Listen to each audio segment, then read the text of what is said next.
A very good evening to all of you present here. I am your biology educator Apeksha Singh and I welcome everyone in this wonderful session. So आज के session में हम लोग पूरा एक chapter खत्म करेंगे. One shot video होगी. कौन से चैप्टर को खत्म करने वाले? बायोलॉजिकल क्लासिफिकेशन 11th क्लास का चैप्टर है एंड हम लोग एनसीईआरटी की एक एक लाइन को रीड करने वाले हैं. जो भी चीज उसमें है, जो भी कॉन्सेप्ट है, जो भी एग्जाम्पल्स है आपको याद करने हैं वो मैं आपको सब बताऊंगी इस वीडियो में. तो अभी तक इस वीडियो को लाइक नहीं किया है, शेयर नहीं किया एंड सब्सक्राइब नहीं किया चैनल को तो प्लीज लाइक कर दो, शेयर करो एंड सब्सक्राइब करो. और बिना किसी देरी के हम लोग आज का सेशन स्टार्ट करते हैं. तो कौन सा चैप्टर है? Biological classification. चलो स्टार्ट करते हैं. पहली line, since the dawn of civilization there have been many attempts to classify living organisms.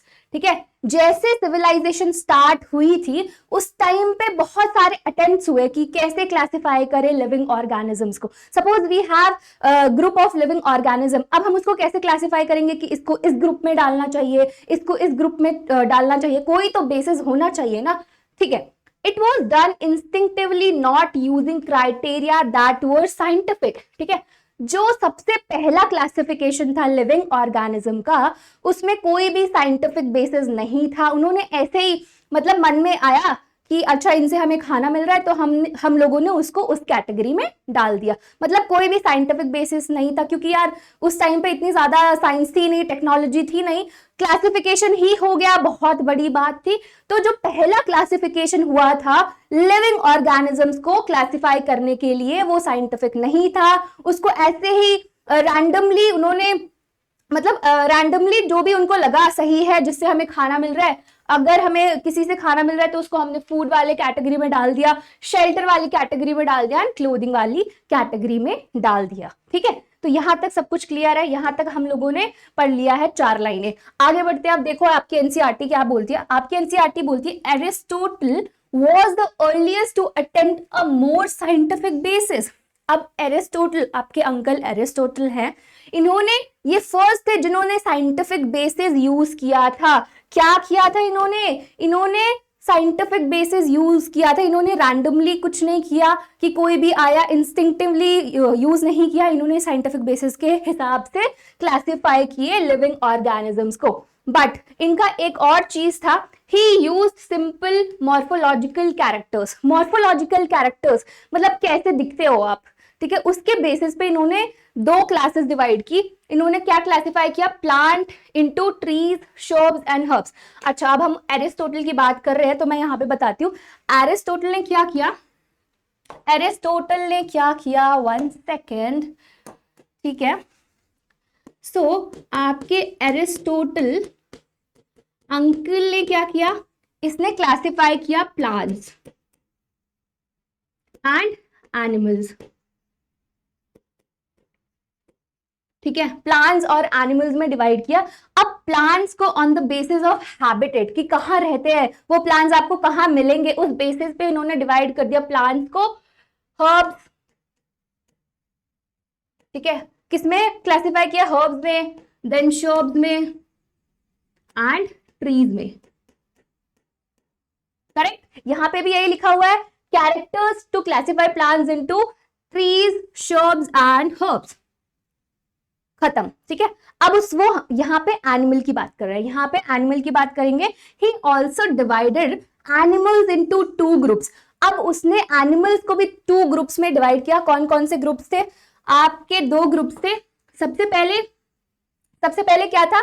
Which had read blood and those that didn't. ठीक है, अब जिनके पास रेड ब्लड मतलब जो रेड ब्लडेड थे, जिनके पास रेड ब्लड सेल्स है, मतलब they are called the red blooded.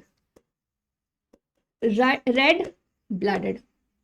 And जिसके पास आरबीसीज नहीं थे उनको उसने बोला नॉन रेड ब्लडेड.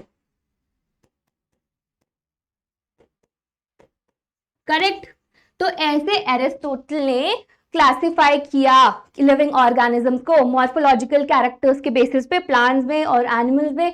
प्लांट्स को कैसे क्लासिफाई किया? उनके हैबिटेट के बेसिस पे, कहाँ रह रहे, herbs, shrubs and trees. Then animals, RBC अगर प्रेजेंट है तो they are red blooded animals और organisms, and RBCs are absent then they are non red blooded animals, right? यहाँ तक क्लियर है? पहला पेज हमारा खत्म हो गया। सारे एक्साइटेड हो? यस, चलो आगे बढ़ते हैं। अब हम लोग आगे बढ़ते हैं। चलिए अब देखते हैं in Linnaeus times, in Linnaeus times a two kingdom system of classification with Plantae and Animalia। ठीक है, अब आते हैं, वो तो हमारा पहला था जो एरिस्टोटल ने दिया था। अब हमारे आते हैं कैरोलस लीनियस। लीनियस अंकल ने क्या दिया आपको? टू किंगडम ऑफ क्लासिफिकेशन, जिसमें उसने क्या किया? प्लांटी और एनिमेलिया में उसको डिवाइड किया। Kingdoms was developed that included all plants and animals respectively. ठीक है, अब उसने जो प्लांट्स थे उसको प्लांटी में रखा और एनिमल्स थे उसको एनिमेलिया में रख दिया। ये हमारा टू किंगडम ऑफ क्लासिफिकेशन हो गया, जो किसने दिया था? आपके कैरोलस लीनियस अंकल ने। ओके, चलिए। This system did not distinguish between the eukaryotes and prokaryotes, unicellular and multicellular organism, and photosynthetic green algae and non-photosynthetic synthetic organisms. Classification of organism into plants and animals was easily done and was easy to understand, but a large number of organisms did not fall into either category। ठीक है, अब ये यहाँ पे drawback की बात कर रहे हैं। अब लीनियस, जो कैरोलस लीनियस थे, उन्होंने टू किंगडम ऑफ क्लासिफिकेशन तो दिया, जिसमें उन्होंने एक किंगडम आपको प्लांटी दे दिया और एक किंगडम आपको एनिमेलिया दे दिया। ठीक है, अब क्या होता है? अब वो बोलते हैं कि यहाँ पे कोई भी डिस्टिंक्शन नहीं था। जो प्लांट्स में जितने भी ऑर्गेनिजम्स थे उनका कोई डिस्टिंक्शन नहीं था। उन्होंने क्या किया? यूनिसेलुलर को भी एक ग्रुप में डाल दिया, मल्टी सेलुलर को भी एक ग्रुप में डाल दिया, प्रोक्रियोज यूक्रियोज जो थे सबको एक ही ग्रुप में डाल दिया। तो उसका कहने का मतलब है there was no distinction between eukaryotes and prokaryotes, unicellular and multi cellular, and also photosynthetic and heterotrophic. इसमें कोई भी डिस्टिंक्शन नहीं था, राइट? ओके, आगे बढ़ते हैं। अब आगे बढ़ते हैं और क्या बोलते हैं? Hence the two kingdom classification used for a long time was found inadequate. Beside gross morphology, a need was also felt for including other characteristics like cell structure, nature of wall, mode of nutrition, habitat, methods of reproduction। ठीक है, अब ये इसका drawback उसने बताया कि ये सारी प्रॉब्लम्स थी टू किंगडम ऑफ क्लासिफिकेशन में, इसीलिए जो टू किंगडम ऑफ क्लासिफिकेशन था वो ज्यादा चल नहीं पाया। अब हमें और भी सारी चीजें चाहिए थी, और भी बेसिस चाहिए थे क्लासिफिकेशन के लिए। तो अब वो कौन कौन सी थी, कौन कौन सी बेसिस थे? हमारी मॉर्फोलॉजी तो थी ही थी, साथ ही साथ सेल स्ट्रक्चर भी, नेचर ऑफ वॉल कैसा है, सेल स्ट्रक्चर कैसा है, यूक्रियोटिक है या प्रोक्रियोटिक है, मोड ऑफ न्यूट्रिशन कैसा है, मोड ऑफ न्यूट्रिशन क्या वो ऑटोट्रॉफिक है, क्या वो हेटेरोट्रॉफिक है, अगर हेटेरोट्रॉफिक भी है तो वो पैरासिटिक है, सेप्रोफाइटिक है, क्या है, या फिर सिम्बायोटिक एसोसिएशन में रहता है। हैबिटेट कहाँ पे? टेरेस्ट्रियल है, एक्वेटिक है, कहाँ पे आपको ये मिलेगा? एंड मेथड्स ऑफ रिप्रोडक्शन में एसेक्सुअली रिप्रोड्यूस करता है, सेक्सुअली रिप्रोड्यूस करता है। तो ये सारे बेसिस थे आपके क्लासिफिकेशन में जो आगे आना चाहिए। And evolutionary relationship, phylogenetic relationship, मतलब आपके एंसेस्टर्स कौन थे, आप कहाँ से इवॉल्व हुए हो। ठीक है, चलिए। Classification system for the living organisms have hence undergone several changes over the time। अब इसके बाद टू किंगडम ऑफ क्लासिफिकेशन के बाद थ्री किंगडम ऑफ क्लासिफिकेशन आया, फिर आपका फोर किंगडम ऑफ क्लासिफिकेशन आया। सो ऐसे बहुत सारे चेंजेस होते हैं। सपोज फॉर एग्जांपल देखिए, साइंस एक ऐसा सब्जेक्ट है जिसमें एक बार डिस्कवरी हो गई, इसका मतलब ये नहीं है कि उसको ही फाइनल मान लिया जाएगा। उसके बाद भी सपोज अगर कोई भी मॉडल आता है तो उसके कुछ ड्रॉबैक्स भी आते हैं। अब उस ड्रॉबैक्स पे काम होता है, उस ड्रॉबैक्स पे काम होगा तो और एक अलग से थियरी आ जाएगी, फिर उस पे उसके कुछ ड्रॉबैक्स आएंगे। तो साइंस एक ऐसी चीज है जो कभी भी अगर उसका कोई भी रिसर्च होता है तो वो एक उसका एक ही रिजल्ट नहीं हो सकता, उसमें और भी ज्यादा आगे आगे कुछ ना कुछ डिस्कवरीज होती रहती है। करेक्ट। दो plant and animal kingdom have been a constant under all the different system.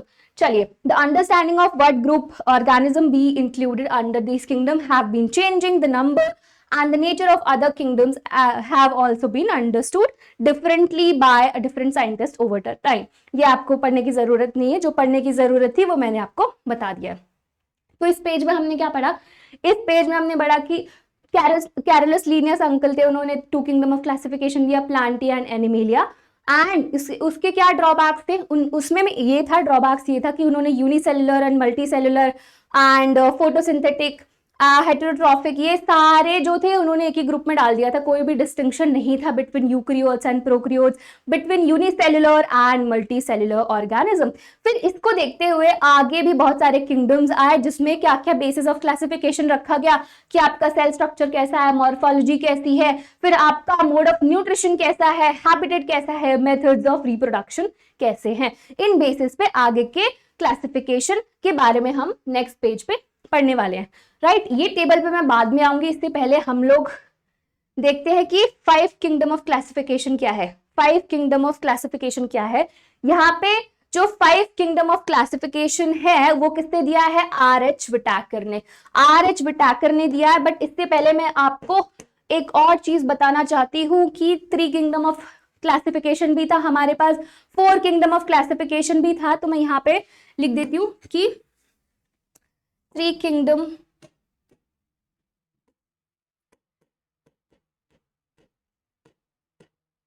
Kingdom of classification.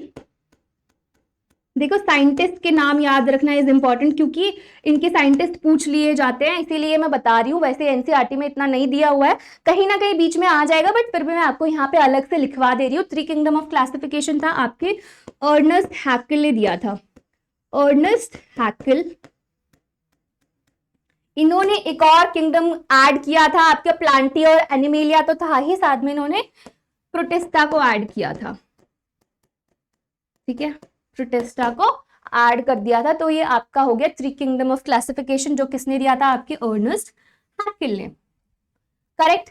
चलिए अब हम आते हैं 4 किंगडम ऑफ क्लासिफिकेशन। कहां पे लिखूं मैं, यहां पे लिख देती हूं।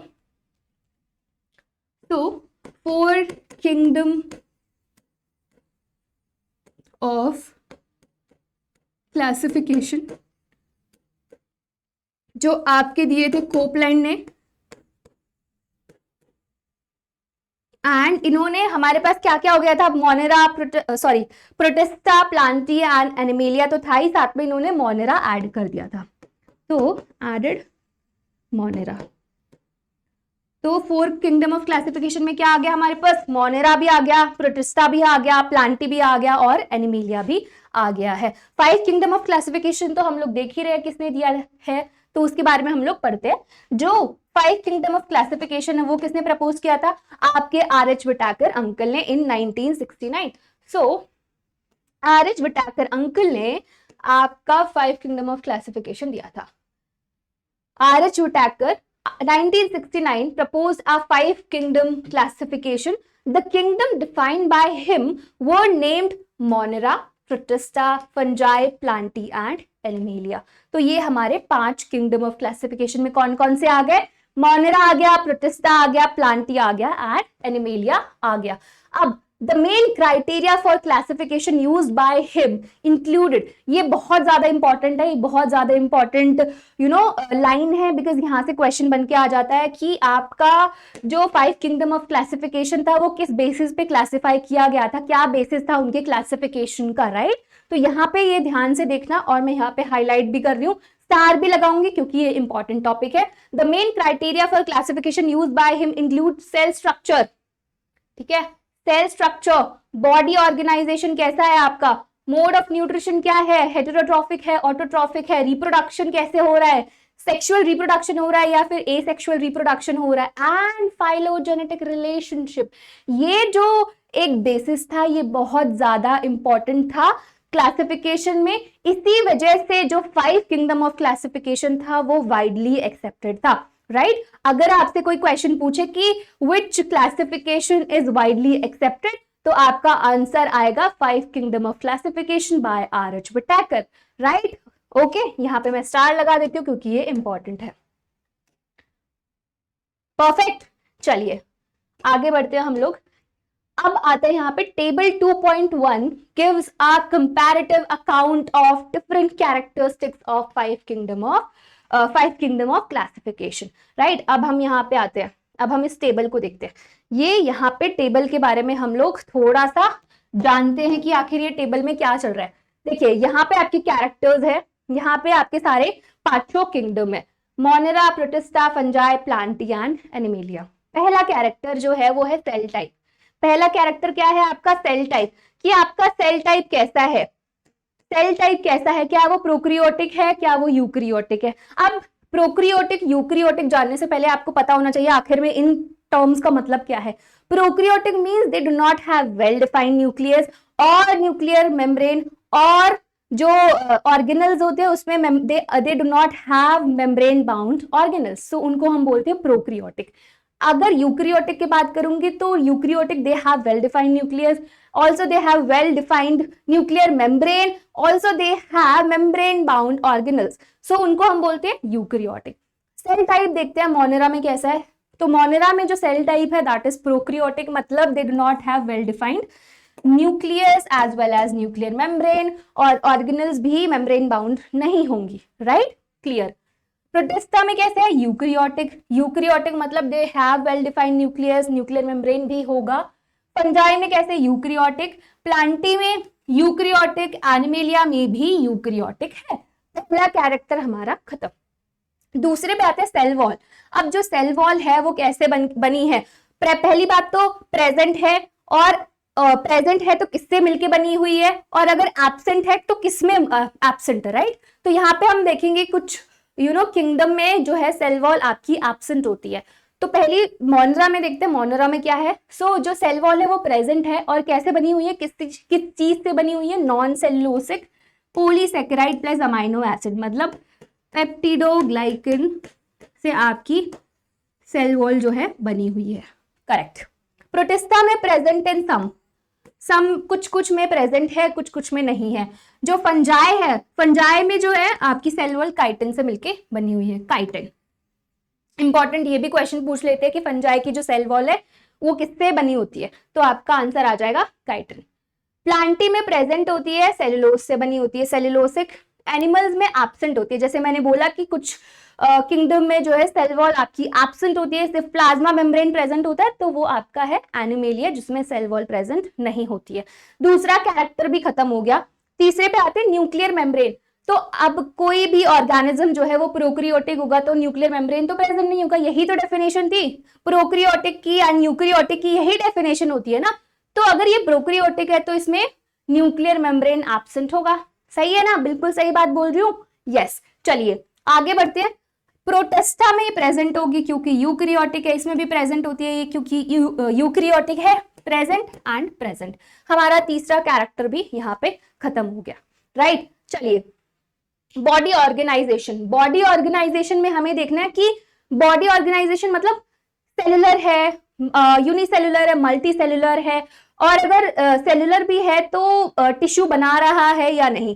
तो सबसे पहले अगर मोनेरा की बॉडी देखेंगे, बॉडी ऑर्गेनाइजेशन तो सेलुलर होती है, प्रोटिस्टा की भी सेलुलर है, एंड फंजाई की मल्टी सेलुलर है, बट उसमें जो टिश्यूज है वो लूज है, अभी अच्छे से बने नहीं है, अभी जो टिश्यूज है उनके लूज टिश्यूज है, राइट। चलिए प्लांटी में जो है टिश्यू और ऑर्गन लेवल का ऑर्गेनाइजेशन आपको मिलेगा, एंड एनिमेलिया में tissue, organ and organ system. So ये आपका फोर्थ कैरेक्टर भी खत्म हो गया। यहाँ पे आते हैं मोड ऑफ न्यूट्रिशन पे। मोड ऑफ न्यूट्रिशन में आपका मोनेरा में ऑटोट्रॉफिक है, ऑटोट्रॉफिक में भी कीमोसिंथेटिक एंड फोटोसिंथेटिक, ठीक है। जो आपका बैक्टीरिया वाला है मोनेरा है, मोनेरा में सारे बैक्टीरियाज आते हैं, तो ये बहुत ज्यादा मेटाबॉलिक डाइवर्सिटी शो करते हैं। बैक्टीरियाज एक ऐसे ऑर्गेनिज्म है इस यूनिवर्स में जो बहुत ज्यादा वास्ट मेटाबॉलिक डाइवर्सिटी शो करते हैं, बिकॉज ये कीमोसिंथेटिक भी दिखाते हैं एंड फोटोसिंथेटिक भी होते हैं। कीमोसिंथेटिक मतलब ये इनऑर्गेनिक सब्सटेंसेस से भी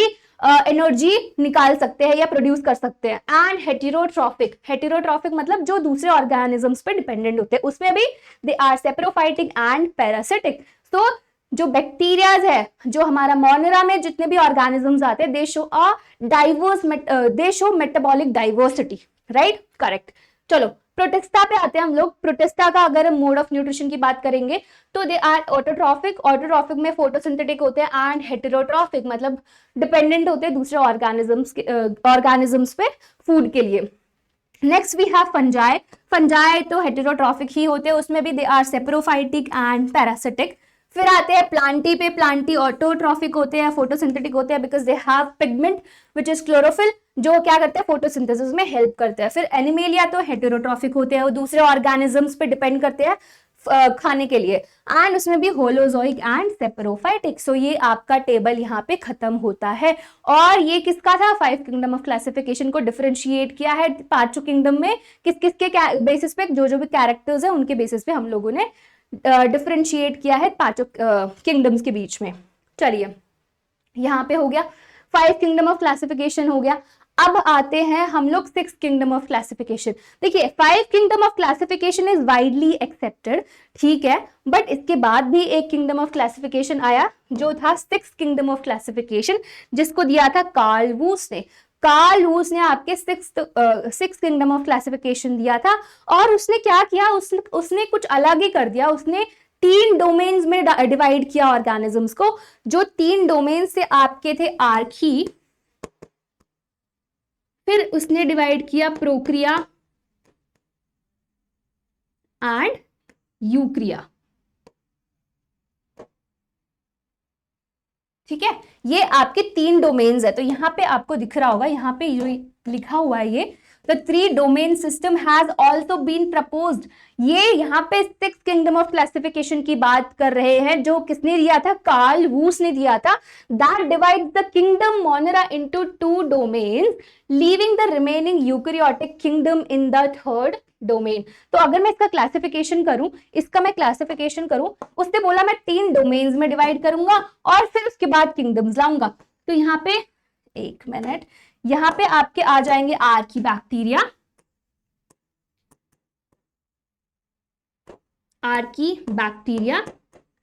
फिर यहां पे आ जाएगा आपका मोनेरा आ गया। अब यहाँ पे जितने भी यूकरियोटिक ऑर्गेनिज्म थे, जितने भी यूकरियोटिक ऑर्गेनिज्म थे, जितने किंगडम्स में थे, उसको उसने डिवाइड कर दिया। तो यहाँ पे आ जाएगा आपका प्रोटिस्टा, यहाँ पे आपका प्लांटी, एनिमेलिया एंड फंजाई, ठीक है, करेक्ट। तो इसने 3 डोमेन्स में डिवाइड किया। डोमेन्स कौन थे, Archaea, Prokarya and Eukarya. Archaea में आर्की बैक्टीरिया आ गया, इसमें मोनेरा आ गया, इसमें Protista, Plantae, Animalia and Fungi. So ये आपका यहाँ पे 6 किंगडम ऑफ क्लासिफिकेशन हो गया है, राइट। चलिए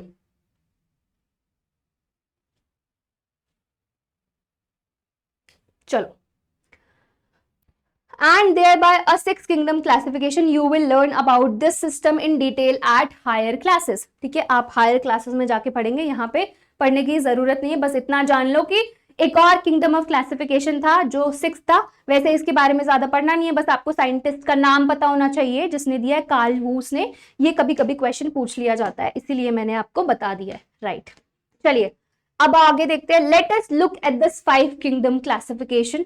अब यहाँ पे हम लोग 5 किंगडम ऑफ क्लासिफिकेशन को थोड़ा डिटेल में पढ़ेंगे, थोड़ा सा अच्छे से पढ़ेंगे, बिकॉज हमें 2 ही किंगडम को अच्छे से पढ़ना है, एक 2 किंगडम ऑफ क्लासिफिकेशन बिकॉज उसमें बहुत सारे ड्रॉबैक्स थे, and 5 kingdom of classification because ये बहुत ज्यादा वाइडली एक्सेप्टेड था। Let us look at this 5 kingdom classification to understand the issue and consideration that influence the classification system.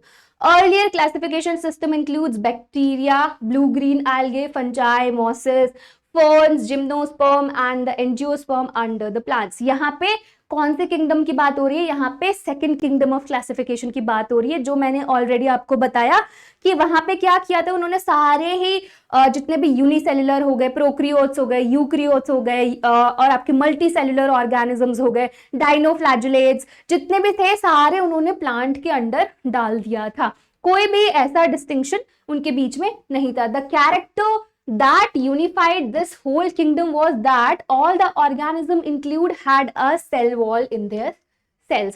ठीक है, क्या था उनके पास, सेल वॉल था, इसी वजह से उनको एक ही किंगडम में डाल दिया था जो है प्लांट, राइट। यहां तक क्लियर है। This place together group which widely differed in other characters।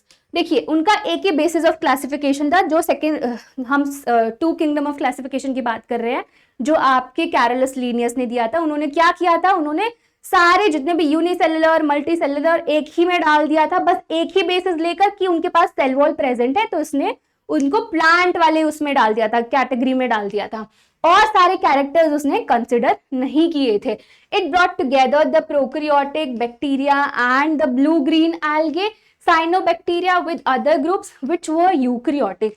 It also grouped together the unicellular organism and the multicellular one. Say for example Chlamydomonas and Spirogyra were placed together under algae. The classification did not differentiate between the heterotrophic group fungi and the autotrophic green plants, though they also showed a characteristic difference in their wall composition. The fungi had chitin, right? तो इस ये यहाँ पे drawbacks की बात हो रही है अगेन कि जो फंजाई था उसका सेल वॉल भी डिफरेंट था, प्लांट का सेल वॉल डिफरेंट था, किससे मिलके बना होता है, सेलुलोज से, बट ये सारी चीजें वहां पे कंसिडर नहीं की गई थी, तो इसी यहाँ पे ड्रॉबैक्स की बात करी जा रही थी। अब यहाँ पे बताएंगे कि कैसे आपका 5 किंगडम ऑफ क्लासिफिकेशन आया, right? In their walls while the green plants had a cellulosic cell wall. When such characteristics were considered, the fungi were placed in a separate kingdom, that is kingdom fungi.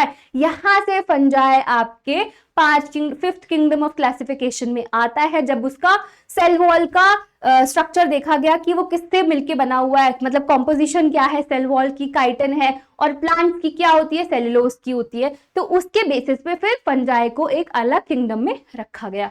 All prokaryotic organisms were grouped under kingdom Monera.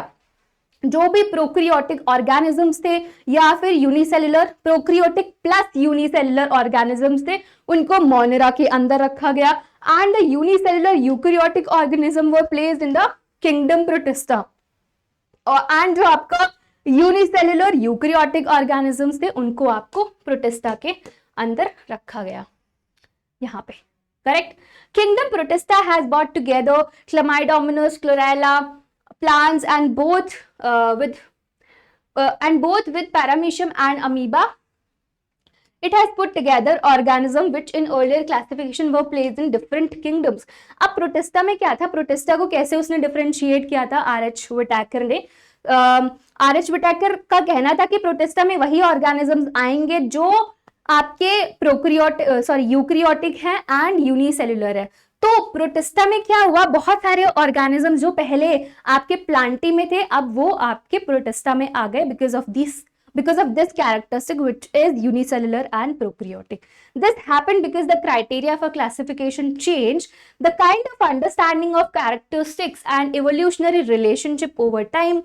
An attempt has been made to evolve a classification system which reflects not only the morphological, physiological and reproductive similarities, but it is also phylogenetic, is based on evolutionary relationship, right? अब इस chapter में हम लोग कौन से 5 kingdom के बारे में पढ़ने वाले हैं, थोड़ा डिटेल में।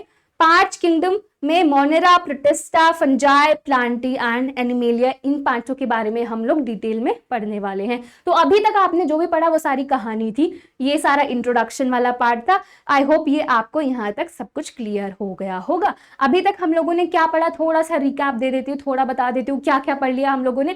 सबसे पहले तो हमने इंट्रोडक्शन में पढ़ा कि कैसे आपके एरिस्टोटल अंकल थे, उन्होंने कैसे डिवाइड किया साइंटिफिक बेसिस लगा के। पहला जो क्लासिफिकेशन था वो ऐसे ही था, रैंडमली उन्होंने ग्रुप्स में डिवाइड कर दिया था। फिर एरिस्टोटल अंकल आए, फिर आपके आए 2 किंगडम ऑफ क्लासिफिकेशन जो आपके किसने दिया था, कैरोलस लीनियस अंकल ने दिया था, उन्होंने क्लासिफाई किया। फिर आपका 3 किंगडम ऑफ क्लासिफिकेशन आया, 4 किंगडम ऑफ क्लासिफिकेशन आया, फिर 5 किंगडम ऑफ क्लासिफिकेशन आया जो R.H. Whittaker अंकल ने दिया था, और उनके बहुत सारे बेसिस थे क्लासिफिकेशन के। फिर 6 किंगडम ऑफ क्लासिफिकेशन भी आया जो आपके कार्ल वूस अंकल ने दिया था। अब आगे हम लोग पढ़ने वाले हैं थोड़ा सा डिटेल में किंगडम मोनेरा के बारे में।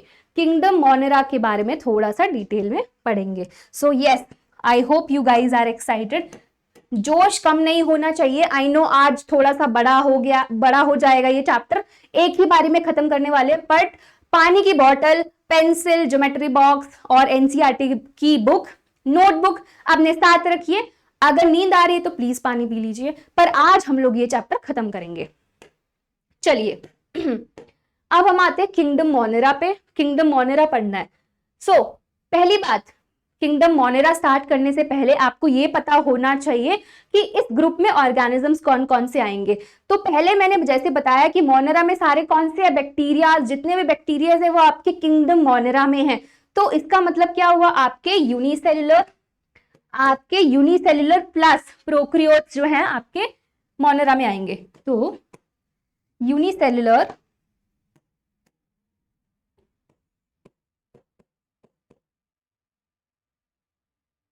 प्लस प्रोकैरियोट्स आपके मोनेरा में आ जाएंगे।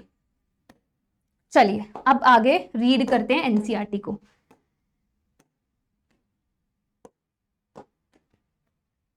Bacteria are the sole members of this kingdom Monera. So जितने भी बैक्टीरियाज हैं वो सारे इसी कैटेगरी में आते हैं, इसी किंगडम में आते हैं। They are the most abundant micro organisms, मतलब ये आपको कहीं भी मिल सकते, दे आर कॉस्मोपॉलिटन। आप एक जगह का नाम लीजिए कि जहां बैक्टीरिया नहीं मिलेगा, आपको हॉट डेजर्ट्स में, आइस कैप्स में, जहां पे भी नाम लो, सॉइल में, सब जगह आपको बैक्टीरिया मिलेगा। बैक्टीरिया अगर almost everywhere, that's why they are called cosmopolitan, कि सब जगह आपको मिल जाएंगे bacteria. Hundreds of bacteria are present in handful of soil. They also live in extreme habitats, बहुत ज्यादा जो एक्सट्रीम कंडीशंस होती है, जहां पे बहुत ज्यादा एक्सट्रीम टेम्परेचर होता है या फिर बहुत एसिडिक टेम्परेचर होता है, पीएच बहुत कम होता है, वहां पे भी आपको बैक्टीरिया मिल जाएंगे। Such as hot spring, desert, snow and deep ocean where very few others life form can survive. मतलब बैक्टीरिया एक ऐसा ऑर्गेनिज्म है जहां पे कोई नहीं सर्वाइव कर सकता, तो आपको वहां पे बैक्टीरिया मिल जाएंगे। Many of them live in or on the other organisms as parasite. So ये एज अ पैरासाइट भी रहते हैं दूसरे ऑर्गेनिजम्स के ऊपर।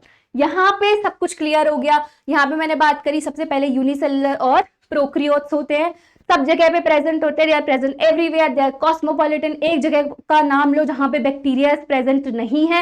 And they also live in extreme conditions, मतलब जहां पे बहुत ज्यादा, जहां पे कोई और रह ही नहीं सकता, वहां पे भी आपको बैक्टीरिया मिल जाएंगे।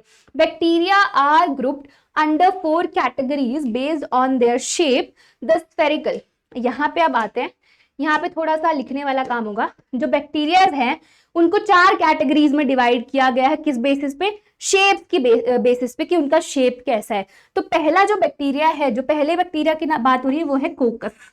कोकस यहाँ पे इसका इमेज है, ये वाला जो है कोकस या फिर कोकाय, राइट। तो कोकाय आपका प्लूरल फॉर्म है, तो ये जो कोकस है ये स्फेरिकल शेप के होते हैं।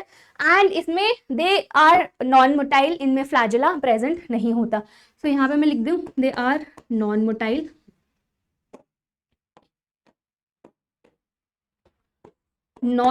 होते हैं बिकॉज फ्लैजेला इज एब्सेंट।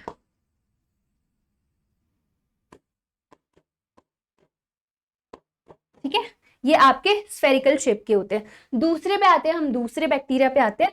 तो rod shaped bacteria which is called bacillus. Bacillus जो है आपके रोड शेप्ड बैक्टीरिया होते हैं एंड प्लूरल उसका क्या होता है, बैसिलाई। तो यहाँ पे आपको इस फोटो में दिख रहा होगा, दीज आर बैसिलस, राइट। तो आपके rod shaped bacteria, these are rod shaped. अब आगे आते हैं तीसरे पे। तीसरा है आपका comma shaped which is vibrium. ये आपका कॉमा शेप्ड है and the spirillum and spirilla. ठीक है, ये आपका स्पाइरल शेप का बैक्टीरिया होता है। तो यहां पे देख सकते हो स्पाइरला एंड विब्रियो, कॉमा शेप्ड,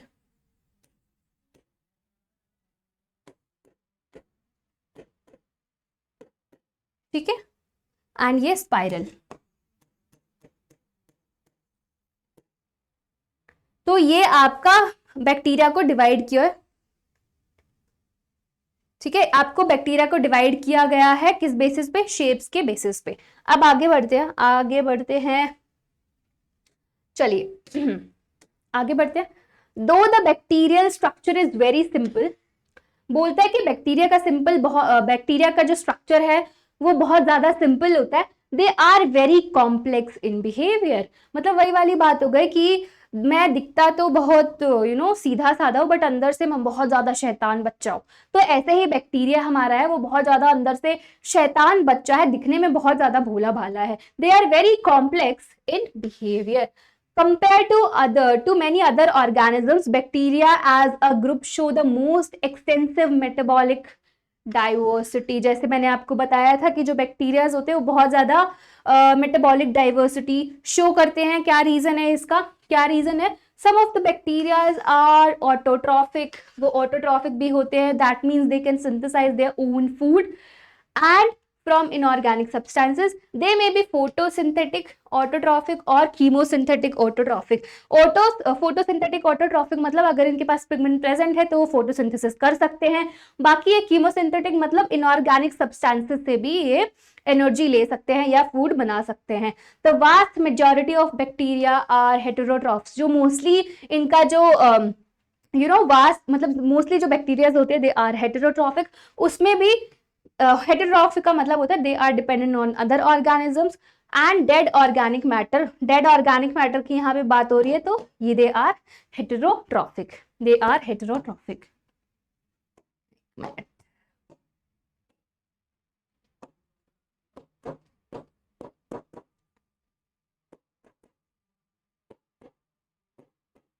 ठीक है, चलिए आगे बढ़ते हैं। अब हम आते हैं आर्कीबैक्टीरिया। अब हमने बैक्टीरिया को दो अदर फॉर्म क्लासेस में डिवाइड किया है। पहला तो है archaebacteria, another one is the you bacteria. तो अभी हम लोग आर्कीबैक्टीरिया के बारे में पढ़ने वाले हैं कि क्या बोलते हैं हमारे archaebacteria. These bacteria are special since they live in some of the most harsh habitats. जैसे मैंने बोला था कि ये बहुत ज्यादा हार्श कंडीशन और एक्सट्रीम कंडीशंस में भी रह सकते हैं, तो ये वही वाले बैक्टीरिया है जो आपको हार्श और एक्सट्रीम कंडीशंस में मिलेंगे। कौन कौन सी हार्श और एक्सट्रीम कंडीशंस हो सकती हैं? एक्सट्रीम सॉल्टी एरियाज जैसे कि हैलोफाइल्स, इनके लिए एक टर्म्स है, जो बैक्टीरिया जो है बहुत सॉल्टी एरियाज में रहते हैं उनको हम बोलते हैं halophiles. And hot spring thermoacidophiles and marshy areas जिसको हम बोलते हैं मीथेनोजन्स। मीथेनोजन्स ये बहुत ज्यादा इंपॉर्टेंट है, क्वेश्चन आता है इसमें से, तो यहाँ पे मैं स्टार मार्क कर देती हूँ आपके लिए, बिकॉज आपको ये पढ़ना है और अच्छे से याद रखना है इस चीज को, इस पॉइंट को। Archaebacteria differ from other bacteria in having a different cell wall structure and the feature is responsible for their survival in extreme conditions। अब ये बोलता है कि अदर बैक्टीरिया से जो आर्कीबैक्टीरिया है वो बहुत ज्यादा डिफर करता है in terms of cell wall. तो जो सेल वॉल होती है आर्कीबैक्टीरिया की उसकी वजह से ये एक्सट्रीम कंडीशंस में सर्वाइव कर जाता है। Methanogens are present in the gut of several ruminant animals such as cow, buffaloes, and they are responsible for production of methane gas। तो these bacteria are responsible for production of methane gas and इनको मीथेनोजन्स भी बोलते हैं, जो कहाँ रहते हैं? आपके गट में रहते हैं। गट में किसके? काउज एंड buffaloes के, right? Okay, from the Dang of these animals. तो अगर मैं क्लासिफाई करूं मोटा मोटा आर्कीबैक्टीरिया को कि कहाँ किस टाइप के एनवायरमेंट में रहते हैं, तो पहले तो हो गए हैलोफाइल्स। हैलोफाइल्स मतलब जो एक्सट्रीम सॉल्टी एरियाज में रह रहे हैं। दूसरे हो गए आपके थर्मोएसिडोफाइल्स जो आपके बहुत ज्यादा एसिडिक कंडीशन या लो पीएच वाले कंडीशंस में आपके जो बैक्टीरियाज रह रहे हैं। एंड थर्ड वन इज जो मीथेनोजन्स है जो आपके काउज और बफेलोज के नॉट डंक द गट में रहते हैं, जो किसकी वजह, जिनका क्या काम होता है? जिनका काम होता है production of methane gas. Correct, यहाँ तक सब कुछ क्लियर है।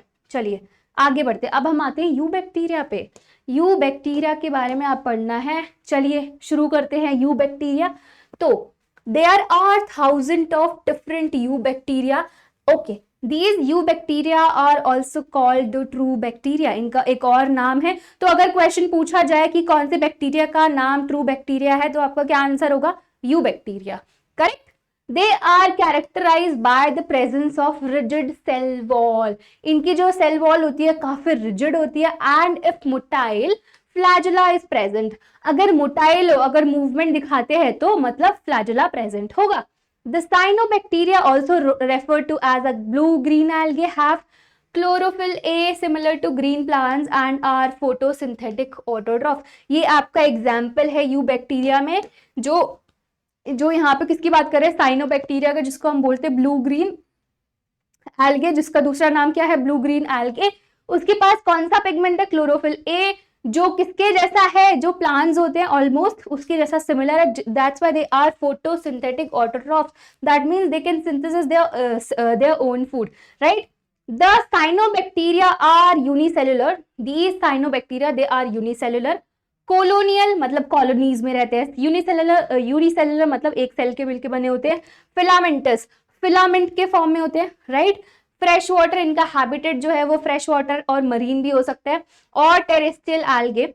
The colonies are generally surrounded by gelatinous और म्यूसिलेजिनस शीथ.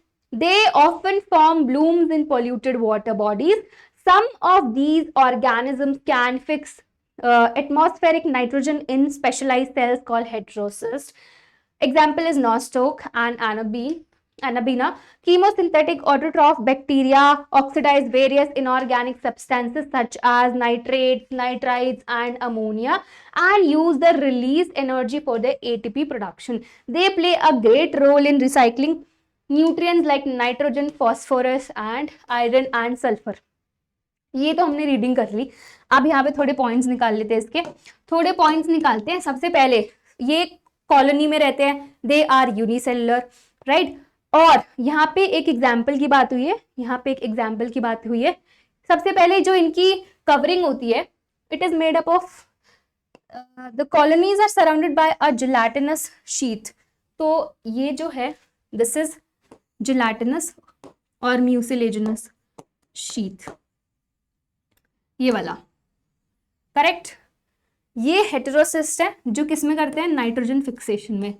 किसमें हेल्प करते हैं, नाइट्रोजन फिक्सेशन में। ये किसका फोटो है, किसका इमेज है, नॉस्टॉक का, ठीक है। तो ये हेटेरोसिस्ट है जो नाइट्रोजन फिक्सेशन में हेल्प करते हैं। एंड ये किसमें हेल्प करता है, फोटोसिंथेसिस में,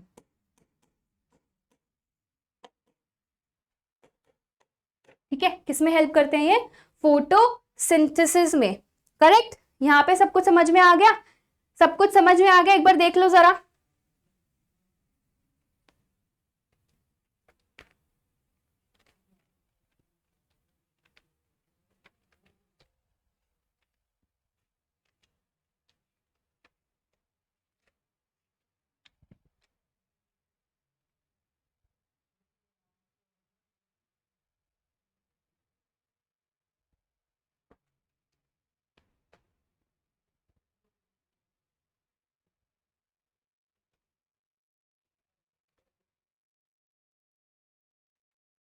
चलिए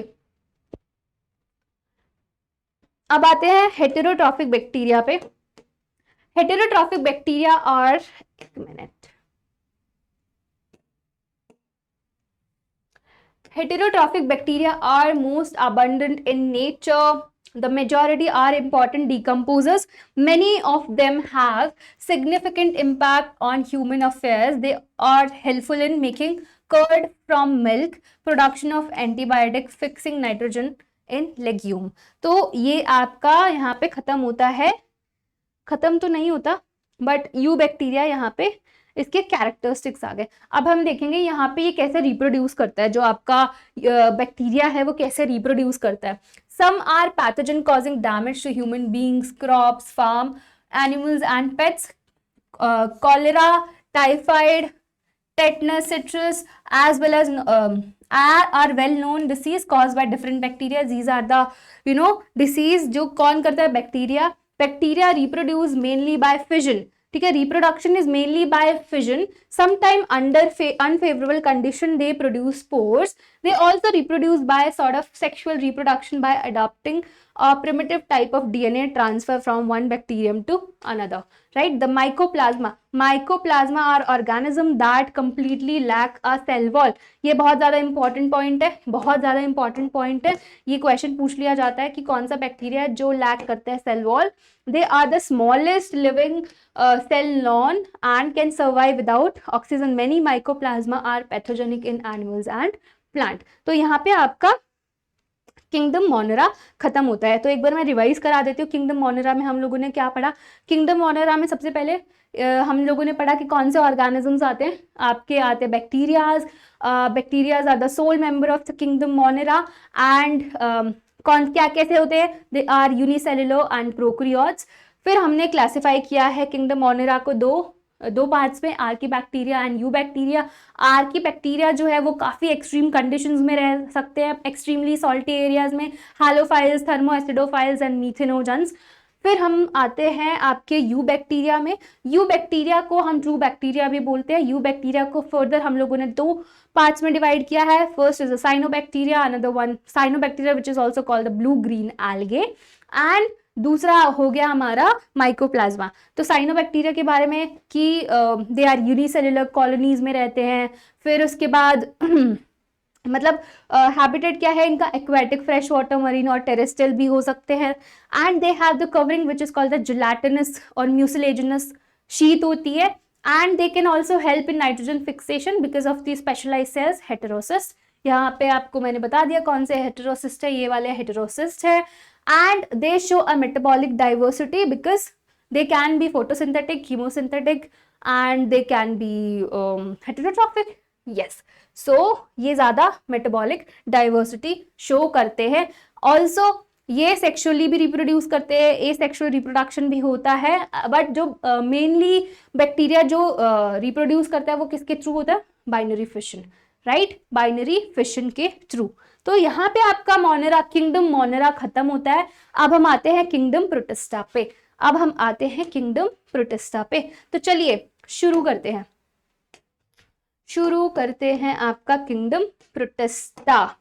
पेन वेन चेंज कर लिया जाए? यस, हाँ जी। किंगडम प्रोटिस्टा, सबसे पहले इसमें कौन से ऑर्गेनिजम्स आएंगे? आपके किंगडम प्रोटिस्टा में आएंगे यूनिसेलुलर प्लस यूकैरियोटिक। प्रोकैरियोटिक किसमें थे? आपके मोनेरा में, राइट? अब इसमें यूनिसेलुलर एंड यूकैरियोटिक ऑर्गेनिजम्स जितने भी हैं वो किंगडम प्रोटिस्टा में आ जाएंगे, किंगडम प्रोटिस्टा में आ जाएंगे। तो चलिए शुरू करते हैं। All single celled eukaryotes are placed under Protista, but the boundaries of this kingdom are not well defined. What may be a photosynthetic protestin to one biologist may be a plant to another. इसने बोला कि इस kingdom के boundaries जो है वो well defined नहीं थे। कुछ बायोलॉजिस्ट के लिए जो चीज वो प्रोटिस्टा हो सकती है, तो कुछ बायोलॉजिस्ट के लिए वो प्लांट हो सकता है। इसी वजह से इसके बाउंड्रीज डिफाइंड नहीं थे। In this book we include chrysophytes, dinoflagellates, euglenoids, slime mold and protozoan under the protista. तो अभी हम प्रोटिस्टा में क्या पढ़ेंगे?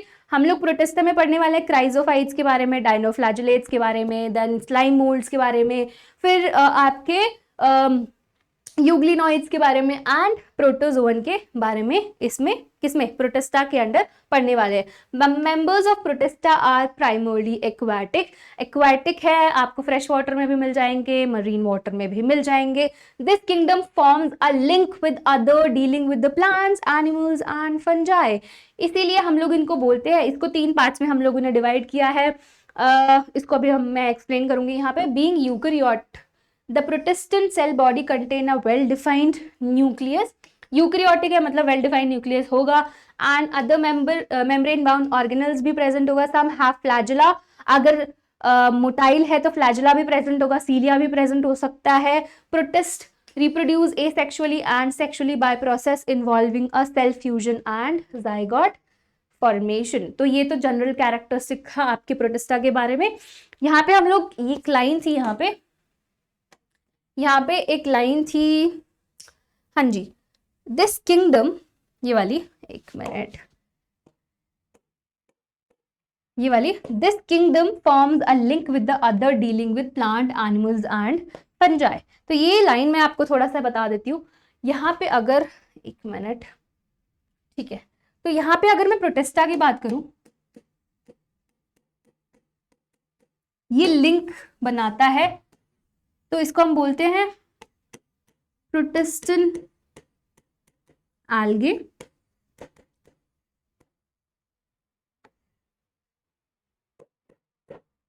प्रोटिस्टन फंजाई एंड प्रोटिस्टन एनिमल, ठीक है, प्रोटिस्टन एनिमल्स। अब यहाँ पे हम लोग किस किस के बारे में पढ़ने वाले हैं? यहाँ पे हम लोग पढ़ेंगे आपके क्राइजोफाइट्स,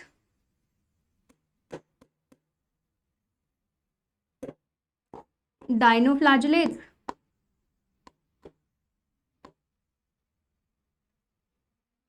एंड यूग्लिनोइड्स।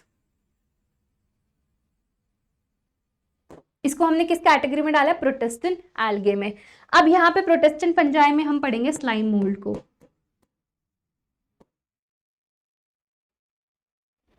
यहाँ पे प्रोटिस्टन एनिमल में हम लोग पढ़ने वाले हैं जितने भी प्रोटोजोअन्स हैं, चाहे वो सीलिएटेड है, चाहे वो अमीबॉइड है, ठीक है, या फिर वो आपका स्पोरोजोअन्स हैं, या यूग्लिना वाले, ठीक है, उन सबको पढ़ने वाले हैं, उन सबको हम लोग इसमें पढ़ने वाले हैं, राइट। तो एक बार जरा देख लो इसको अच्छे से, एक बार इसको अच्छे से देख लो।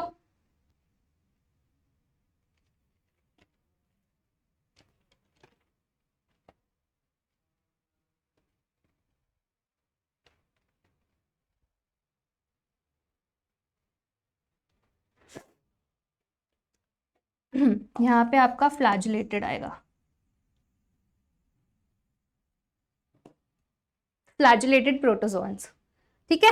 तो ये आपका प्रोटिस्टा है। अब इसको ध्यान में रखते हुए हम लोग पहले पढ़ेंगे किसको? क्राइजोफाइट्स को, जो किसके अंडर आता है? आपके प्रोटिस्टन एल्गे के अंदर आता है, राइट। तो इसको हम लोग पढ़ने वाले हैं पहले, क्राइजोफाइट्स। चलिए क्राइजोफाइट्स के बारे में स्टार्ट करते हैं।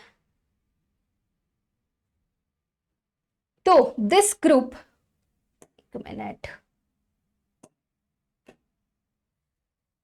This group includes diatoms and golden algae, जिसको हम डेस्मिड भी बोलते हैं। तो ये क्वेश्चन आता है कि डेस्मिड का दूसरा नाम क्या है, या गोल्डन एल्गे को हम और क्या बोलते हैं? तो इंपॉर्टेंट है, याद रखना desmid. They are found in fresh water, habitat क्या है इनका? Fresh water, as well as in marine environments. They are microscopic and float passively in water current. That's why they are called plankton, because they float passively with the water current. Then most of them are photosynthetic. In diatoms, the cell wall forms two thin overlapping shells. तो ऐसा कुछ दिखता है यहाँ पे जो cell wall है वो ओवरलैप करती है एक दूसरे के, जैसे कि सोप बॉक्स याद है आपको? सोप बॉक्स की तरह। तो ये ओवरलैपिंग होती है ऐसे, the cell wall is overlapping and it is made up of किस से? सिलिका से मिलके बना होता है, which fit together as in the soap box. The walls are embedded with silica and thus the walls are indestructible, ठीक है, indestructibles होते हैं cell wall. Thus diatoms have left behind large amount of cell wall deposit in their habitat. This accumulation over billion of years is referred to as a diatomaceous earth. Being gritty, this soil is used in polishing, filtration of oil, syrup. Diatoms are also called chief producers in the ocean. It is very important. तो देखिए diatoms के बारे में हम लोग बात कर रहे थे। सबसे पहली बात जो इनकी सेल वॉल होती है वो एक सोप बॉक्स की तरह होती है, ओवरलैपिंग होती है, ओवरलैप करती है, and it is made up of silica, जो एक बहुत ज्यादा हार्ड होता है। तो जब ये डायटम्स मरते हैं तो ये नीचे फ्लोर पे जो सी फ्लोर होता है या फिर इनका बेड होता है वहां पे एक्यूमुलेट होते हैं एंड दे फॉर्म अ डायटोमेशियस अर्थ, जो किस पे हेल्प करता है? पॉलिशिंग में। जब पता चला ह्यूमन बींग्स को कि अच्छा इससे ये काम भी हो सकता है, तो उन्होंने किस में हेल्प किया? कैसे उसका काम निकाला? पॉलिशिंग में, filtration of oil and syrup, इसमें उसका इस्तेमाल किया गया था। And diatoms are also called the chief producers of the ocean. Very important question पूछ लिया जाता है। तो एक क्वेश्चन तो ये पूछेंगे कि किससे सेल वॉल मिलके बनी हुई है? और डायटोमेशियस अर्थ का ऑर्गेनिज्म का नाम बता दो। फिर chief producers in the ocean कौन है, तो आपको ये याद होना चाहिए। या फिर ये भी पूछ सकते हैं कि क्या है इनका मोड ऑफ न्यूट्रिशन है, फोटोसिंथेटिक है, हेटेरोट्रॉफिक है, क्या है। क्लियर। चलिए आगे बढ़ते हैं। अब हम आ जाते हैं डाइनोफ्लैजेलेट्स पे। अब हम आते हैं डाइनोफ्लैजेलेट्स, जो किसमें आता है, प्रोटिस्टिन एल्गे में वो भी आता है डाइनोफ्लैजेलेट्स। These organisms are mostly marine and photosynthetic. They appear yellow, green, brown, blue और red. ये बहुत डिफरेंट कलर के भी दिख सकते हैं डिपेंडिंग अपॉन द पिगमेंट, कौन सा पिगमेंट इसमें प्रेजेंट है उसी कलर के ये दिखते हैं। अगर क्लोरोफिल प्रेजेंट होगा तो ग्रीन दिखेंगे, right. The cell wall is has stiff cellulose plates,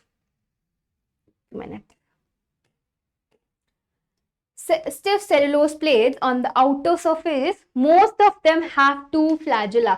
अब इनके पास दो फ्लैजिला होता है, एक लॉन्गिट्यूडनली होता है और दूसरा जो है वो ट्रांसवर्स होता है। ठीक है, तो यहाँ पे मैं एक बार थोड़ा डायग्राम बना के आपको दिखा देती हूँ कि कैसा फ्लैजिला दिखता है। Suppose this is, 1 second,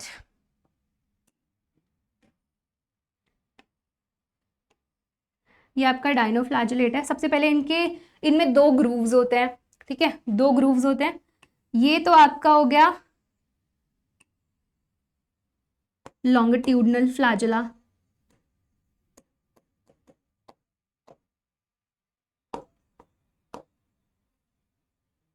and this one is transverse.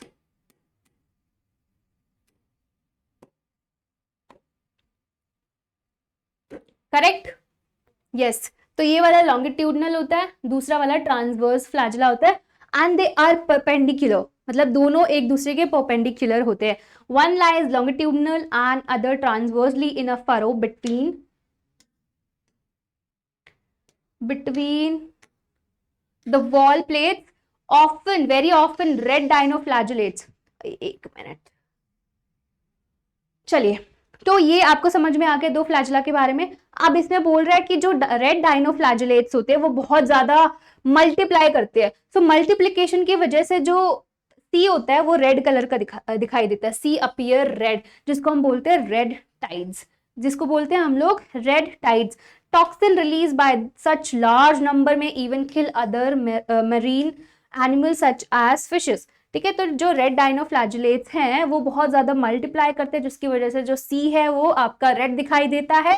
And this is called the red tides, this is called the red tides, जिसकी वजह से जो टॉक्सिन रिलीज होते हैं वो बहुत ज्यादा फिशेस को भी हार्मफुल हो सकता है। तो यहाँ पे आपका डाइनोफ्लैजेलेट्स खत्म होता है। अब हम आते हैं यूग्लिनोइड्स पे। हाँ जी, देखते हैं अब यूग्लिनोइड्स का क्या कहना है। Majority of them are freshwater organism found in stagnant water. ये ऐसे फ्लो, जहां पे फ्लो करता है वाटर वहां पे नहीं मिलेंगे आपको। जहां पे पानी एक जगह पे इकट्ठा है वहां पे आपको यूग्लिनोइड्स मिलेंगे। Instead of a cell wall, they do not have cell wall, but they have a protein-rich layer which is called pellicle. क्या बोलते हैं उसको हम? pellicle बोलते हैं, which makes their body flexible. तो सेल वॉल तो नहीं होता, अगर सेल वॉल प्रेजेंट होगा तो बॉडी कैसी होगी? रिजिड होगी। अब सेल वॉल नहीं प्रेजेंट है, लेयर प्रेजेंट है, which make them flexible, which make their body flexible. Now they have two flagella, एक शॉर्ट होता है, दूसरा लॉन्ग होता है। Though they are photosynthetic in the presence of sunlight, when deprived of sunlight they behave like heterotrophs. मतलब they have, जो अगर मैं न्यूट्रिशन की बात करूं तो they have mixotrophic nutrition, right, mixotrophic nutrition. अब मिक्सोट्रॉफिक न्यूट्रिशन क्या होता है एक बार देख लो, एक बार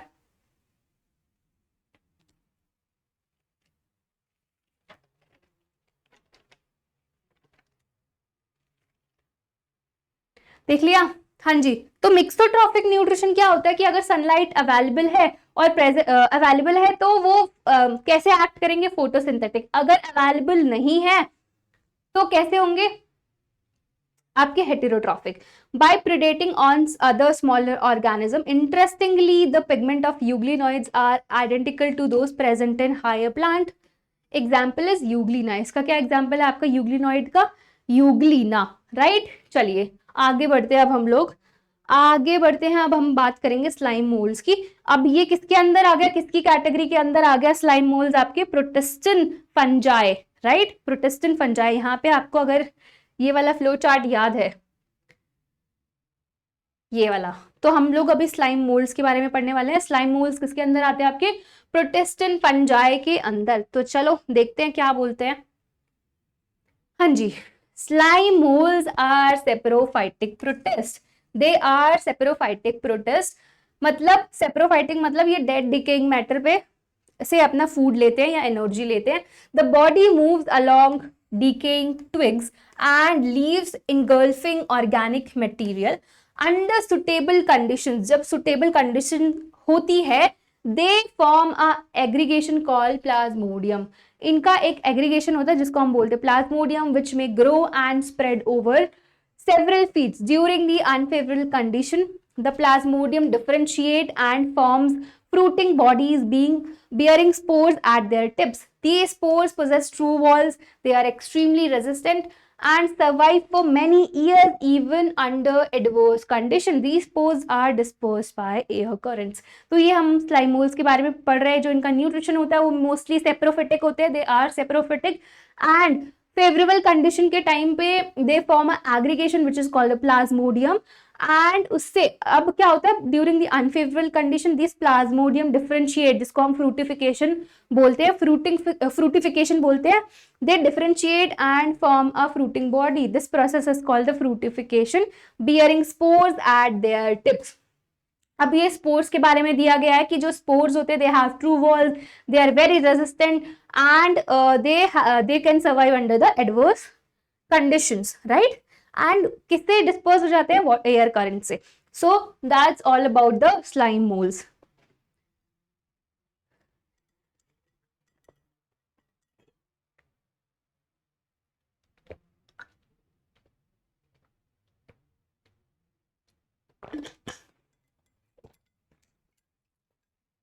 चलो स्लाइम मोल्ड्स हो गया, अब आगे बढ़ते हैं।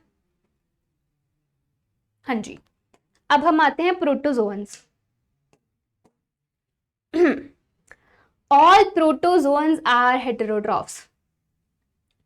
All protozoans are heterotrophs and live as predators or parasites। अगर इन टर्म्स का मतलब आपको पता है तो यहाँ पे एक्सप्लेन करने की जरूरत नहीं है कि हेटेरोट्रॉफ का मतलब क्या होता है, प्रेडेटर्स का मतलब क्या होता है, पैरासाइट्स का मतलब क्या होता है। They are believed to be primitive relatives of animals। They are four major groups of protozoans। अब प्रोटोजोन को चार मेन ग्रुप्स में डिवाइड किया है। कौन कौन से आपके? पहला तो है आपका amoeboid protozoans, then we have the ciliated protozoans, flagellated protozoans and sporozoans, right. तो अभी पहले देखते हैं अमीबॉइड के बारे में। अमीबॉइड प्रोटोजोन के बारे में देखते हैं कि क्या बोल रहा है। These organisms live in fresh water. कहाँ पे रहते हैं? फ्रेश वाटर में रहते हैं। दूसरा सी वाटर में रहते हैं और मॉइस्ट सॉइल, ठीक है, जहां पे थोड़ी मिट्टी ऐसे सॉफ्ट सी होती है वहां पे आपको अमीबॉइड प्रोटोजोन्स मिलेंगे। They move and capture there pray by putting out pseudopodia. अब जो सूडोपोडिया है एक स्ट्रक्चर है जिसको हम फॉल्स फीट भी बोलते हैं, जो आपको अमीबा में दिखता है। इसकी हेल्प से, सूडोपोडिया की हेल्प से क्या करते हैं आपके अमीबा, सॉरी ये क्या करते हैं, प्रे को कैप्चर करते हैं। तो जैसे कि अगर मैं यहाँ पे ड्रॉ करूं थोड़ा सा, जैसे कि 1 सेकेंड, ये आपका अमीबा है, यहाँ पे कोई भी फूड पार्टिकल है, तो ये ऐसे, ये बोलते हैं हम इसको सूडोपोडिया, जो क्या है, जिसको हम और क्या बोलते हैं, फॉल्स फीट, जिससे ये क्या करता है, कैप्चर करता है फूड को, राइट। तो ये आपका सूडोपोडिया हो गया। Marine forms have silica shells on their surface, some of them such as Entamoeba और पैरासाइट्स, ठीक है। इसमें से कुछ ऐसे ऑर्गेनिजम्स भी होते हैं जो पैरासाइट भी होते हैं। तो यहाँ पे आपका अमीबॉइड प्रोटोजोन्स खत्म होता है। अब आते हैं हम लोग फ्लैजिलेटेड प्रोटोजोन्स में। फ्लैजिलेटेड प्रोटोजोन्स में क्या होगा, the members of this group are either free living और पैरासिटिक। या तो आपको ये फ्री लिविंग मिलेंगे या फिर पैरासाइट के फॉर्म में रहते हैं दूसरों की बॉडी पे। दे हैव फ्लैजिला, जैसे कि नाम से ही पता चल रहा है फ्लैजिलेटेड है, so they have flagella. The parasitic form cause the disease such as sleeping sickness, for example Trypanosoma. इसका एग्जाम्पल बहुत ज्यादा इंपॉर्टेंट है, याद रखना। ट्रिपैनोसोमा कौन सा डिसीज करता है, ये स्लीपिंग सिकनेस। करेक्ट, यस, हाँ जी, समझ में आ रहा है, सो तो नहीं गए सब लोग। चलिए सीलिएटेड पे आते हैं हम लोग। Ciliated protozoans, they are aquatic, aquatic होते हैं, actively moving organisms because of the presence of thousands of silica. एक मिनट, यहाँ पे मैं थोड़ा सा डायग्राम बनाती हूँ।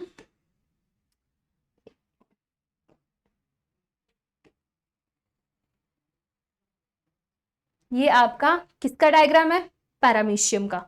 अब यहाँ पे छोटे छोटे स्ट्रक्चर्स होते हैं,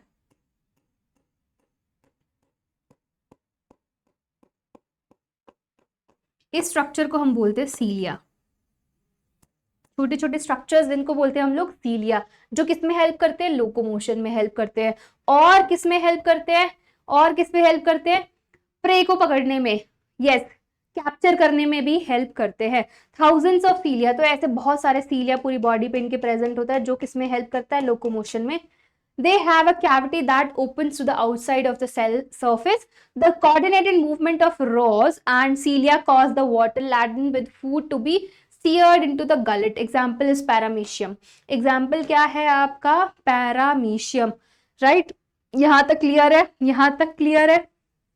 चलो अब स्पोरोजोअन्स पे आते हैं। देखो अभी ये पूरा वन शॉट लेक्चर है, बट अगर आपको ये डिटेल लेक्चर पढ़ना है या फिर ये टॉपिक को आपको डिटेल में पढ़ना है तो आप डिटेल लेक्चर्स भी पढ़ सकते हो। मैं ऑलरेडी इसका डिटेल लेक्चर खत्म कर चुकी हूँ, बायोलॉजिकल क्लासिफिकेशन का चैप्टर खत्म हो चुका है, PYQs भी खत्म हो गए हैं। तो अगर आपको लग रहा है कि वन शॉट में मुझे समझ में नहीं आ रहा है, बिकॉज वन शॉट है, इतने सारी चीजें हैं, मैं पूरा एक एक टर्म नहीं समझाऊंगी यहाँ पे। मैं अगर वन शॉट पढ़ा रही हूँ तो इसका मतलब ये है कि आपने पहले ही ये चैप्टर पढ़ा हुआ है, तभी आप यहाँ वन शॉट देखने आए हो।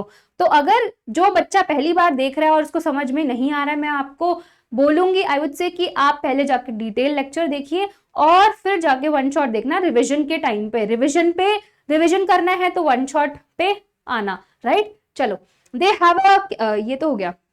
अब हम आते हैं स्पोरोजोअन्स पे। This include diverse organisms, this include diverse organisms that have an infectious spore-like stage in their life cycle. The most notorious is Plasmodium, malarial parasite, which cause malaria, a disease which has the staggering effect on human population. तो यहाँ पे आपका स्पोरोजोअन, not स्पोरोजोअन्स, protozoans खत्म होता है और उसी के साथ साथ आपका किंगडम प्रोटिस्टा भी खत्म होता है। अब हम लोग स्टार्ट करने वाले हैं कौन सा kingdom, kingdom fungi. Kingdom fungi को हम लोग अब स्टार्ट करेंगे। हाँ जी, चलिए स्टार्ट करें। चलो, the fungi constitute a unique kingdom of heterotrophic organism. They show a great diversity in morphology and habitat. जैसे बैक्टीरिया से वैसे ही फंजाई भी आपको हर जगह मिल जाएंगे। पहली बात तो they are heterotrophic, they show a great diversity in morphology and habitat, मतलब ये आपको हर जगह मिलेंगे, आपको aquatic, terrestrial आपको फंजाई मिल जाएंगे। They must have seen fungi on a moist bread and rotten fruits. ठीक है, जब आप कभी कभी देखते हो ना ब्रेड्स पे ऐसा ग्रीन ग्रीन टाइप का कुछ दिखता है, वो फंजाई ही होता है आपका।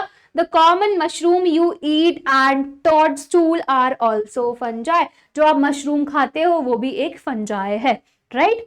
चलिए, white spots seen on mustard leaves are due to a parasitic fungus. Some unicellular fungi, example is yeast, and are used to make beer and bread. Other fungi cause disease in plants and animals. We trust causing Puccinia is an important example. Some are the source of antibiotics. Example is penicillium.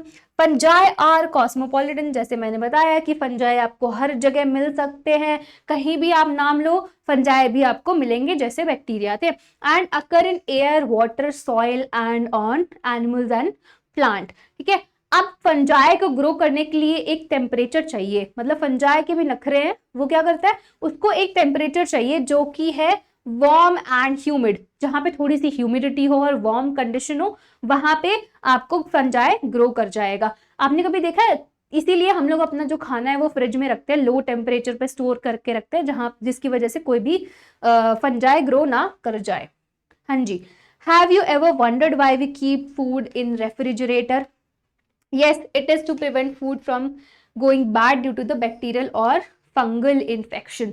तो इसी वजह से हम लोग अपना खाना जो है वो रेफ्रिजरेटर में स्टोर करते हैं.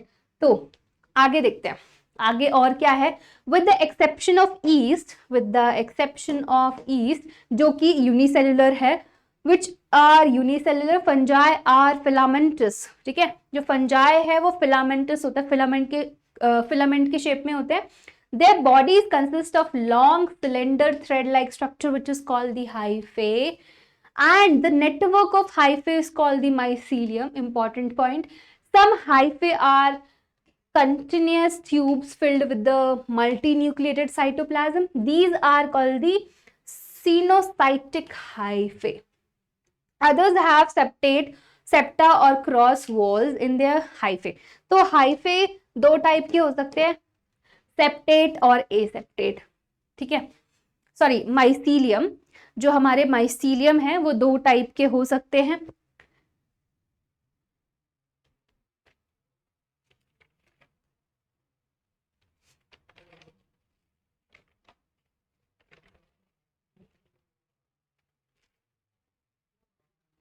हाँ जी, तो जो आपके माइसीलियम थे वो दो टाइप के हो सकते हैं, या तो ये सेप्टेट हो सकते हैं और ए सेप्टेट होते हैं.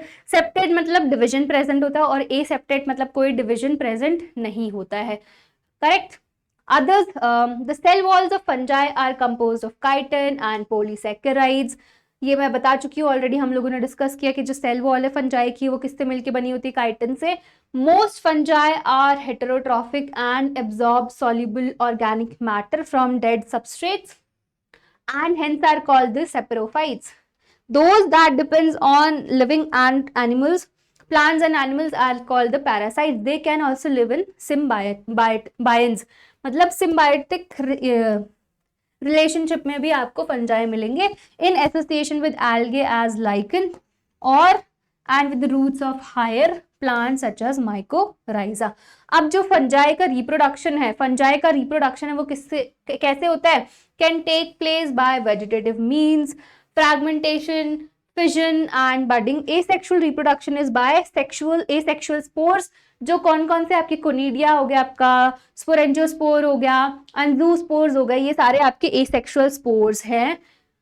And sexual reproduction is by oospores, ascospores and basidiospores. यहाँ तक क्लियर है. The various spores are produced in distinct structures called the fruiting bodies. The sexual cycle involves the following 3 steps. अब जो sexual cycle हो रहा है उसमें 3 steps में होता है. पहला जो है आपका fusion of protoplasm between 2 motile और non-motile gametes, which is called the plasmogamy. So यहाँ पे उल्टा हो रहा है, सबसे पहले न्यूक्लियस फ्यूज करता था, अब यहाँ पे सबसे पहले आपका साइटोप्लाज्म मूव कर रहा है, मतलब फ्यूज कर रहा है, जिसको हम बोलते हैं plasmogamy. Fusion of 2 nuclei called the karyogamy and third is meiosis in zygote resulting in a haploid structure. So ये आपके इवेंट्स हो रहे हैं किसमें, सेक्सुअल रिप्रोडक्शन में, राइट. सेक्सुअल रिप्रोडक्शन में सबसे पहला है प्लाज्मोगैमी, दूसरा है आपका कैरियोगैमी एंड तीसरे में आपका क्या हो रहा है, meiosis in zygote resulting in haploid spores. जो हैप्लॉइड स्पोर्स होते हैं जिसको हम बोलते हैं माइटोस्पोर्स, मियोस्पोर्स. माइटोस्पोर्स हम लोग एसेक्सुअल रिप्रोडक्शन में जो स्पोर्स बनते हैं उनको बोलते हैं. तो ये आपको बोलेंगे, हम इसको बोलेंगे, इन स्पोर्स को बोला जाएगा मियोस्पोर्स, बिकॉज ये सेक्सुअल रिप्रोडक्शन में हो रहा है. करेक्ट. हाँ जी, चलो चलते हैं आगे. Okay. When a fungus reproduces sexually, two haploid hyphae of compatible mating types come together and fuse. In some fungi, the fusion of two haploid cells immediately result in a diploid cells. ठीक है, अब इसमें क्या बोल रहा है कि अगर रिप्रोडक्शन अगर सेक्सुअल रिप्रोडक्शन हो रहा है तो उसमें क्या होगा, जो दो हेप्लॉइड हाइफे हैं, जो दो हेप्लॉइड हाइफे हैं वो फ्यूज करेंगे एंड जिसकी वजह से क्या होगा आपका जिसकी वजह से comes together and fuse. In some fungi the fusion of two haploid cell immediately result in a diploid cell, जिसकी वजह से क्या होगा आपका diploid cell बनेगा which is 2n. However in other fungi, Ascomycetes and Basidiomycetes के example है and intervening dikaryotic stage, जिसमें फ्यूजन हुआ है बट वो जाइगोट में डेवलप नहीं हुआ है. Two nuclei per cell occur, such condition is called the dikaryon. इस कंडीशन को क्या बोला जाता है, dikaryon, and the phase is called the dikaryophase. Later the parental nuclei fuse and cells become the diploid. The fungi form fruiting bodies in which reproduction division occurs, leading to formation of haploid spores. Correct. The morphology of mycelium, mode of spores formation and fruiting bodies form the basis for the division. अच्छा, अब हम लोगों ने fungi के बारे में कुछ चीजें तो पढ़ ली है, classification, not classification but characteristics पढ़ ली है, बट अभी उसका क्लासिफिकेशन किस बेसिस पे किया गया है. तो कौन कौन से बेसिस थे आपकी, पहला तो था आपका morphology of mycelium. Morphology of mycelium का मतलब है कि माइसीलियम आपका सेप्टेट है या एसेप्टेट है, उसके बेसिस पे mode of spore formation asexual है या फिर सेक्सुअल है एंड फ्रूटिंग बॉडीज के बेसिस पे हम लोगों ने फंजाई को क्लासिफाई कर दिया है इनटू वेरियस क्लासेस. तो पहला जो क्लास है जिसके बारे में हम लोग पढ़ने वाले हैं तो वो है हमारा फाइकोमाइसिटिस. पहला क्लास है फाइकोमाइसिटिस. यस, चलिए स्टार्ट करते हैं. So members of Phycomycetes are found in aquatic habitats. जो इनका हैबिटेट है वो एक्वाटिक है and on decaying wood in moist and damp places or as a obligate parasite on plants. अगर ये आपको अच्छे से पढ़ना है ये वाला, अगर फिर भी यहाँ पे समझ में नहीं आए तो मैंने क्या किया है, मैंने जो डिटेल लेक्चर्स हैं उसमें सारे जितने भी फंजाई हैं उनको टेबल में डिवाइड किया है. जो जो कैरेक्टर्स है उनको डिवाइड उनके बेसिस पे इन चारों या फिर जितने भी फंजाई हैं क्लासेस हैं इनको डिवाइड करके उनको डिफरेंशिएट कर दिया है, मतलब कंपैरिजन कर दिया है, तो वो ज़्यादा इजी होता है आपको पढ़ने में. आई नो यहाँ पे जो पहली बार बच्चे पढ़ रहे हैं उनको समझ में नहीं आएगा, तो इसलिए पहले जाकर डिटेल लेक्चर्स देख लेना. तो माइसीलियम इज एसेप्टेट. यहाँ पे जो माइसीलियम है वो एसेप्टेट है, मतलब सेप्टा प्रेजेंट नहीं है. तो यहाँ पे अगर मैं एसेप्टेट माइसीलियम की बात करूँ तो यहाँ पे अगर मैं एसेप्टेट माइसीलियम की बात करूँ तो ये हमारा माइसीलियम है. एसेप्टेट मतलब सेप्टा प्रेजेंट नहीं है. अगर सेप्टेट होगा तो डिवीजन प्रेजेंट होगा, तो ऐसा ये आपका सेप्टेट.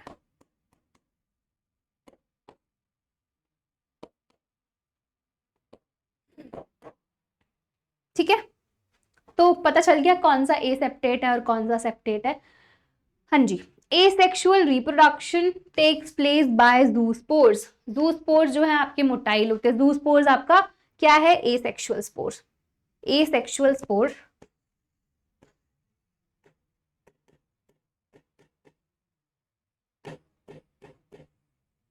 and aplanospore. aplanospore का दूसरा नाम क्या है आपका, sporangiosspore.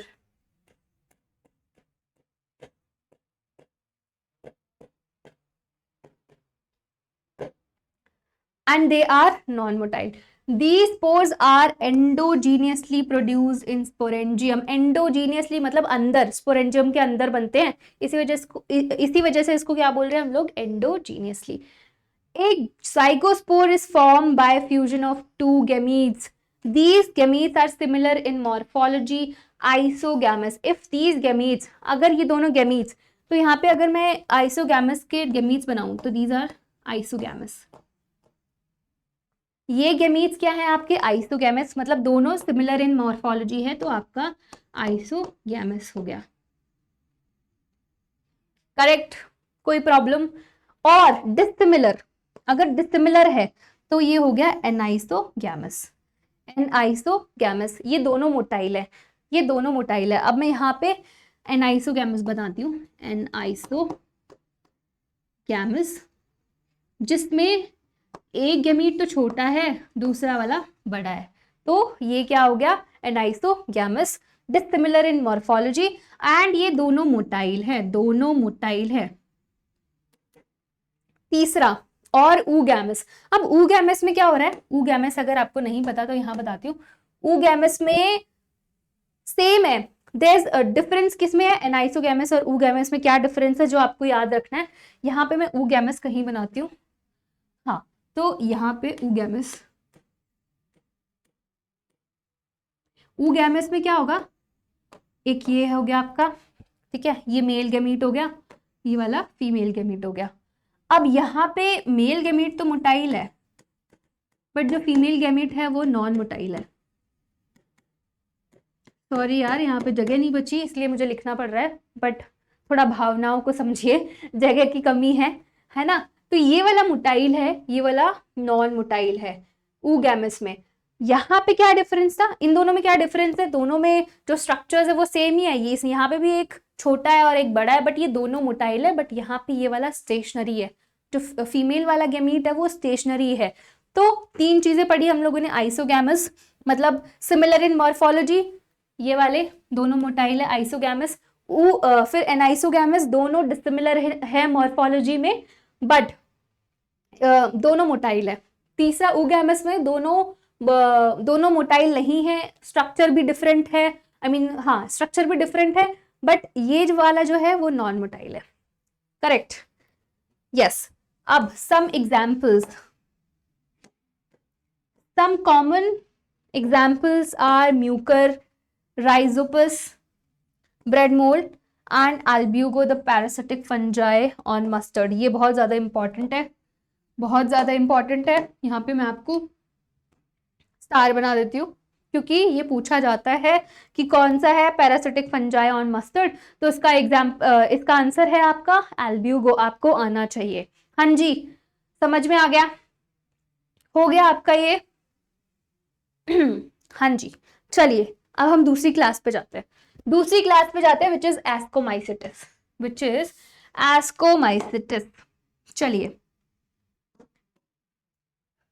अच्छा, अब हम इसको क्या बोलते हैं? Commonly known as sac fungi. अब एस्कोमाइसिटिस को हम लोग सैक फंजाई भी बोलते हैं। The ascomycetes are mostly multicellular, example is penicillium, are rarely unicellular.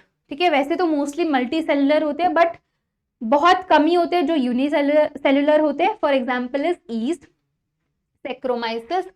They are saprophytic, decomposers, parasitic और coprophilous, growing on dung। okay, mycelium is branched and septate। यहाँ पे जो mycelium है वो septate है, तो मैं ऑलरेडी बता चुकी हूँ कि septate mycelium कैसा दिखता है। septate mycelium कैसा दिखता है? हाँ जी, ऐसा दिखता था कुछ, तो ये septate है। The asexual spores are conidia produced एक्सोजीनियसली। जो कोनिडिया है, जो एसेक्सुअल स्पोर है, वो यहाँ पे एक्सोजीनियसली बन रहा है on the special mycelium called the conidiophore. Conidia on domination produce mycelium. Sexual spores are called the ascospores which are produce endogenously. यहाँ पे एसेक्सुअल की बात हो रही थी, यहाँ पे सेक्सुअल स्पोर्स की बात हो रही है, तो वो क्या बनते हैं? एंडोजीनियसली, अंदर बनते हैं। And in a sac like asci, ascus, these asci are arranged in a different type of fruiting bodies called the ascocarps। तो यहाँ पे मैं एक थोड़ा सा डायग्राम बना देती हूँ आपके लिए। डायग्राम बना दिया जाए? हाँ जी, ये आपका माइसीलियम हो गया। यहाँ पे जिस माइसीलियम की बात हो रही है वो है आपका डाइकैरियोटिक माइसीलियम।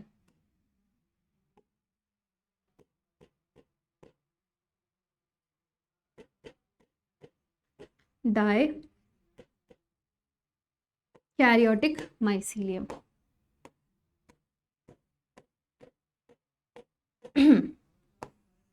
ऐसे कुछ स्ट्रक्चर्स हैं जिसको हम बोलते हैं एस्कस।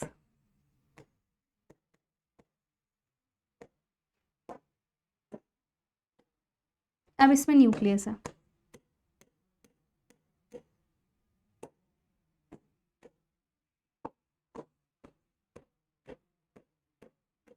हाँ जी, ठीक है, ये स्ट्रक्चर जिसको हम बोलते हैं ascus.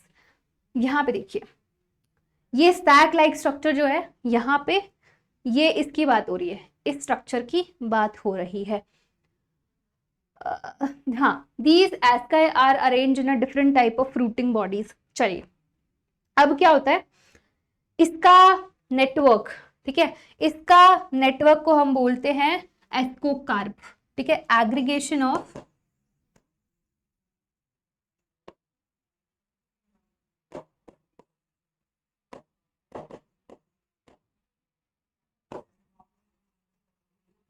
Ascocarp.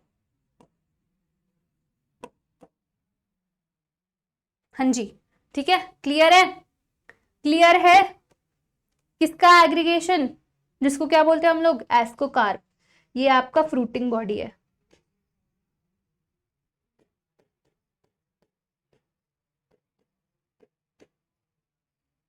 And this is the sac like structure।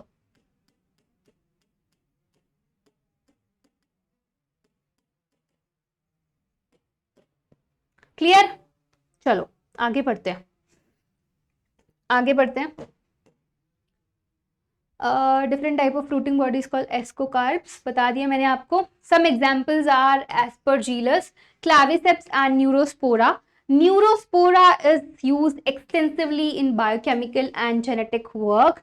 Many members like morels and truffles are edible and considered delicacies। ठीक है, यहाँ पे ये जो लाइन है बहुत ज़्यादा इंपॉर्टेंट है, इसीलिए मैं स्टार मार्क कर रही हूँ, बिकॉज ये आपके क्वेश्चन में आता है और क्वेश्चन पूछा भी गया है। चलिए, ठीक है, समझ में आ गया, यहाँ पे ये समझ में आ गया, ये भी समझ में आ गया, ऐसा दिखता है सैक लाइक स्ट्रक्चर।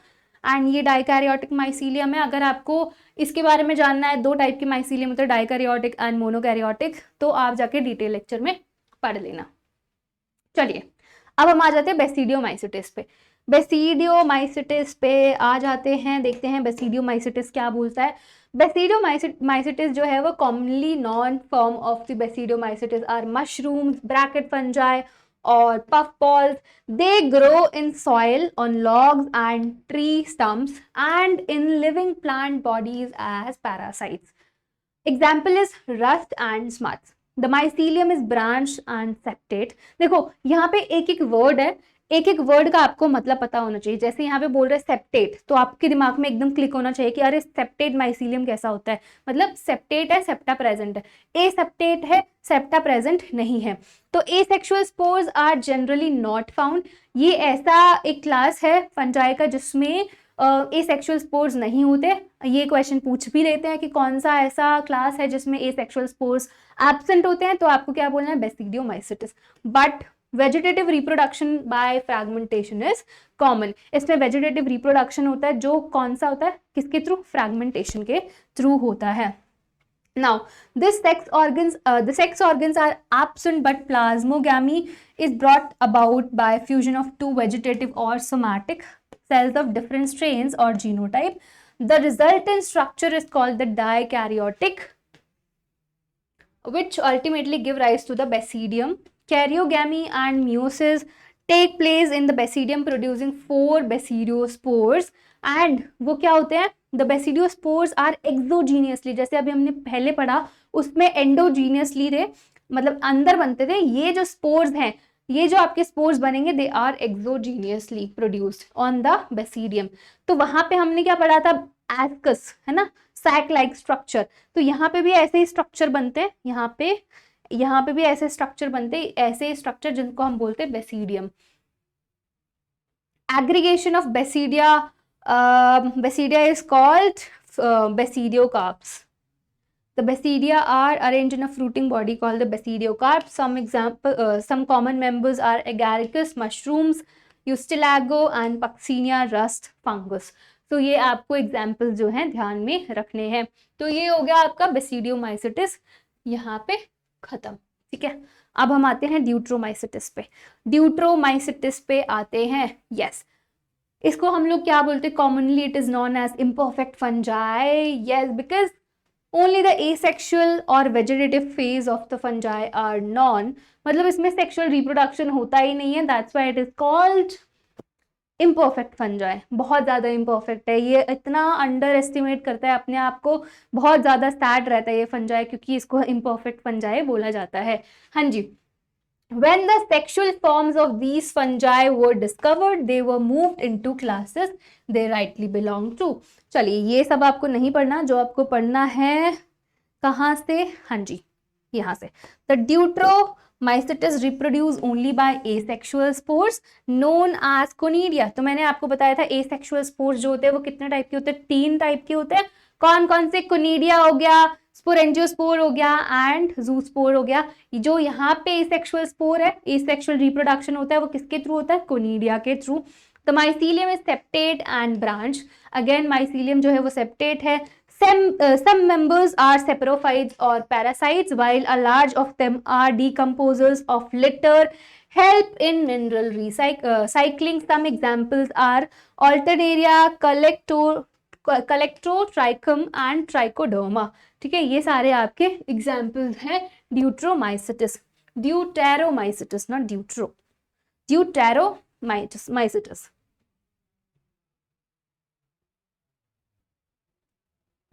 चलो, अब हम आते हैं किंगडम प्लांटी पे. तो इसी के साथ हम लोग फंजाई भी खत्म करते हैं. आई होप ये पूरा क्लियर हो गया होगा. तो क्या क्या कर लिया हम लोगों ने अभी तक? मोनेरा कर लिया, प्रोटिस्टा कर लिया, फिर फंजाई भी खत्म कर लिया. अब हम आते हैं प्लांटी पे, किंगडम प्लांटी. वैसे तो यहाँ पे देखा जाए तो प्लांटी और एनिमेलिया यहाँ पे अच्छे से नहीं डिटेल में पढ़ने वाले, बिकॉज इसका एक अलग से चैप्टर है. प्लांटी का, प्लांट किंगडम एक अलग से ही चैप्टर है, एनिमल किंगडम एक अलग से ही चैप्टर है. तो ये सारा डिटेल जो है हम वहीं पे पढ़ेंगे. बट जो भी यहाँ पे दिया हुआ है एक बार देख लेते हैं कि क्या दिया हुआ है. अगर एनसीईआरटी में दिया है और आपको छोड़ने की जरूरत नहीं है, कुछ ना कुछ तो पढ़ना ही पड़ेगा, राइट.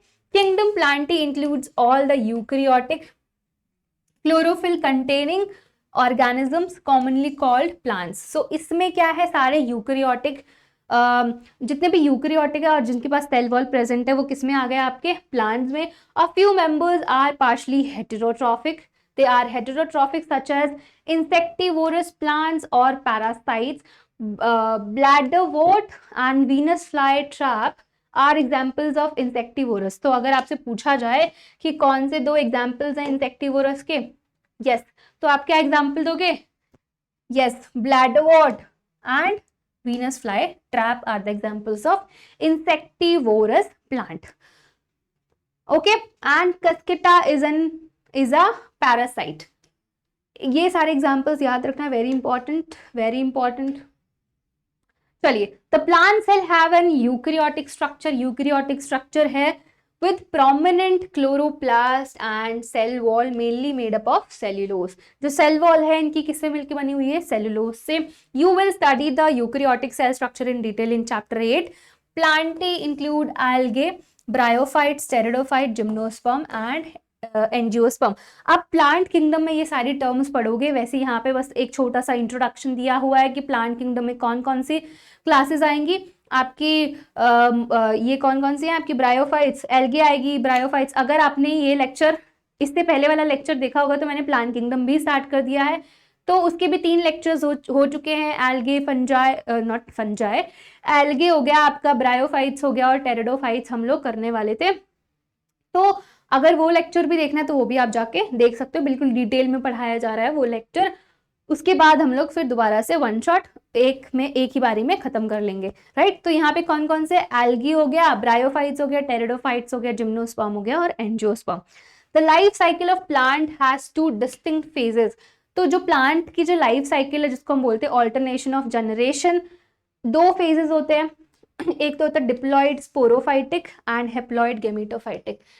तो यहाँ पे एक बार जरा इसका वैसे हम लोग डिटेल में मैं पढ़ा चुकी हूँ ऑलरेडी, बट यहाँ पे छोटा सा हिंट दे देती हूँ। दो फेजेस होते हैं, एक होता है gametophyte, sporophyte, which is a diploid structure, and diploid is 2n, and दूसरा हो गया आपका gametophyte, which is n, haploid structure. yes, ठीक है। तो दो फेजेस होते हैं, diploid sporophytic and haploid gametophytic, that alternate with each other, the length of the haploid and diploid phases, and whether these phases are free living or dependent on others, vary among different groups in plants. This phenomena is called alternation of generation. So ये जो दो phases हैं जो plant की life cycle में होता है, जैसे कि हमारी लाइफ साइकिल में आता है कभी खुशी कभी गम वाला, तो ऐसे ही प्लांट की लाइफ साइकिल में दो फेजेस होते हैं, एक होता है स्पोरोफिटिक, दूसरा होता है गेमेटोफिटिक। जो स्पोरोफिटिक फेज होता है that is the diploid and diploid is 2n, and जो गेमेटोफिटिक फेज होता है that is haploid and diploidy is n। तो ऐसे ये चेंज होते रहते हैं, कभी स्पोरोफाइट होता है, कभी गेमेटोफाइट होता है, राइट। तो इसी फिनोमिना को हम बोलते हैं ऑल्टरनेशन ऑफ जनरेशन। अब ये वेरी करता है, इसका ड्यूरेशन वेरी करता है कि कितने ड्यूरेशन के बाद स्पोरोफाइट आएगा, कितने ड्यूरेशन के बाद आपका गेमेटोफाइट आएगा। सो इस प्रोसेस को हम क्या बोलते हैं, ऑल्टरनेशन ऑफ जनरेशन, जो ऑलरेडी मैं एक्सप्लेन कर चुकी हूँ प्लांट किंगडम के लेक्चर 1 में। वहां पे हम लोगों ने पढ़ा है ऑल्टरनेशन ऑफ जनरेशन क्या होता है, कौन कौन से फेजेस, लाइफ साइकिल कितने टाइप की होती है। तो 3 टाइप की होती है आपकी life cycle. Haplontic life cycle, जिसमें कौन सा मेजॉरिटी फेज चलता है आपका हैप्लॉइड, कौन सा गेमेटोफाइट वाला। तो हैप्लॉन्टिक, फिर डिप्लॉन्टिक, देन हैप्लोडिप्लॉन्टिक, जिसमें 50-50 होता है sporophytic phase and gametophytic phase. And diploid में कौन सा, डिप्लॉन्टिक फेज जो है वो मेजॉरिटी में होता है। तो अगर वो आपको पढ़ना है और आपको ऑल्टरनेशन ऑफ जनरेशन का कॉन्सेप्ट समझना है तो आप जाके उस चैप्टर में पढ़ सकते हो, प्लांट किंगडम का लेक्चर 1 है। ऑलराइट, चलिए अब हम आते हैं किंगडम एनिमेलिया पे। किंगडम एनिमेलिया पे हम लोग आते हैं। हाँ जी, तो किंगडम एनिमेलिया क्या बोलता है, this kingdom is characterised by heterotrophic eukaryotic organisms. Heterotrophic है मतलब दूसरे पे डिपेंडेंट है, यूकैरियोटिक है मतलब वेल डिफाइंड न्यूक्लियस भी है इंसान इसके पास, एनिमल्स के पास, है ना, मेम्ब्रेन बाउंड ऑर्गेनल्स भी प्रेजेंट है, and that are multi cellular and their cell lack cell wall. अब इनके पास सेल वॉल प्रेजेंट नहीं है, प्लांट्स के पास सेल वॉल थी, इनके पास सेल वॉल प्रेजेंट नहीं है। दे डायरेक्टली और indirectly depends on plant for food. They digest their food in an internal cavity and store food reserve as a glycogen, ठीक है, और fat. Their mode of nutrition is holozoic by ingestion of food. They follow a definite growth pattern and grow into adults that have a definite shape and size. Higher form show elaborate sensory and neuromotor mechanism. Most of them are capable of locomotion. The sexual reproduction is by copulation of male and female followed by embryological developments. ठीक है, सो वैसे इतना ज़्यादा इसमें कुछ है नहीं, इसको डिटेल में आप पढ़ने वाले हो आपके 4th चैप्टर में, दैट इज एनिमल किंगडम, जो ऑलरेडी आपको सिमरन मैम पढ़ा चुकी हैं। तो अगर आपको डिटेल लेक्चर्स उस चैप्टर के चाहिए तो आप वो चैप्टर भी जाके देख सकते हो। बस इसमें आपको ये याद रखना है, हेटेरोट्रॉफिक होते हैं, यूकैरियोटिक होते हैं, सेल वॉल प्रेजेंट नहीं होती है, एंड होलोजोइक होता है। मोड ऑफ न्यूट्रिशन जो है, फूड रिजर्व कैसे, मतलब इनका जो फूड स्टोर कैसे करते हैं फूड को, ग्लाइकोजन और फैट के फॉर्म में। बाकी आपको जो भी डिटेल्स है एनिमल किंगडम की वो आपको चैप्टर 4 में पढ़ाया जाएगा। हाँ जी, तो यहाँ पे आपका किंगडम एनिमेलिया जो है खत्म हो जाता है। अब हम आते हैं viruses, viroids, prions and lichens, ठीक है। अब यहाँ पे पूरे 5 किंगडम ऑफ क्लासिफिकेशन जो है वो खत्म हो चुके हैं। अब यहाँ से शुरू होता है एक नई कहानी, जरा देखते हैं क्या है, कुछ अनोखी सी कहानी। In the 5 kingdom of kingdom classification of Whittaker, there is no mention of lichens and some acellular organisms like viruses, viroids and prions. These are briefly introduced here. अब क्या हुआ, आर्य भट्टाकर अंकल ने 5 किंगडम ऑफ क्लासिफिकेशन दिया, but उसमें कहीं भी इन सबका जिक्र नहीं किया है उस है ना उस किंगडम ऑफ क्लासिफिकेशन में। तो अब इनको हम लोग अलग से पढ़ने वाले हैं। और वायरस तो एक ऐसा चीज है जिसने इतना तहलका मचा दिया है, कोविड-19। उसने बोला कि अगर तुम मेरे बारे में नहीं पढ़ाओगे या मेरे बारे में रिसर्च नहीं किया जाएगा तो मैं ऐसी हरकतें करूंगा। और देखो उसने पूरा ऐसा घमासान युद्ध मचा दिया जिसके बारे में अब हमें पढ़ना पड़ रहा है इसको।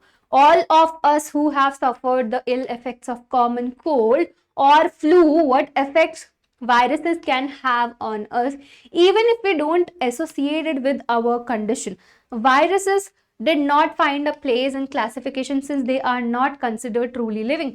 So जो viruses है they are not considered truly living. They form a link between, they are a link between living और a non living. अब इसका क्या मतलब है? living भी बोल सकते हो और non living भी बोल सकते हो। आखिर कहना क्या चाह रहे हो?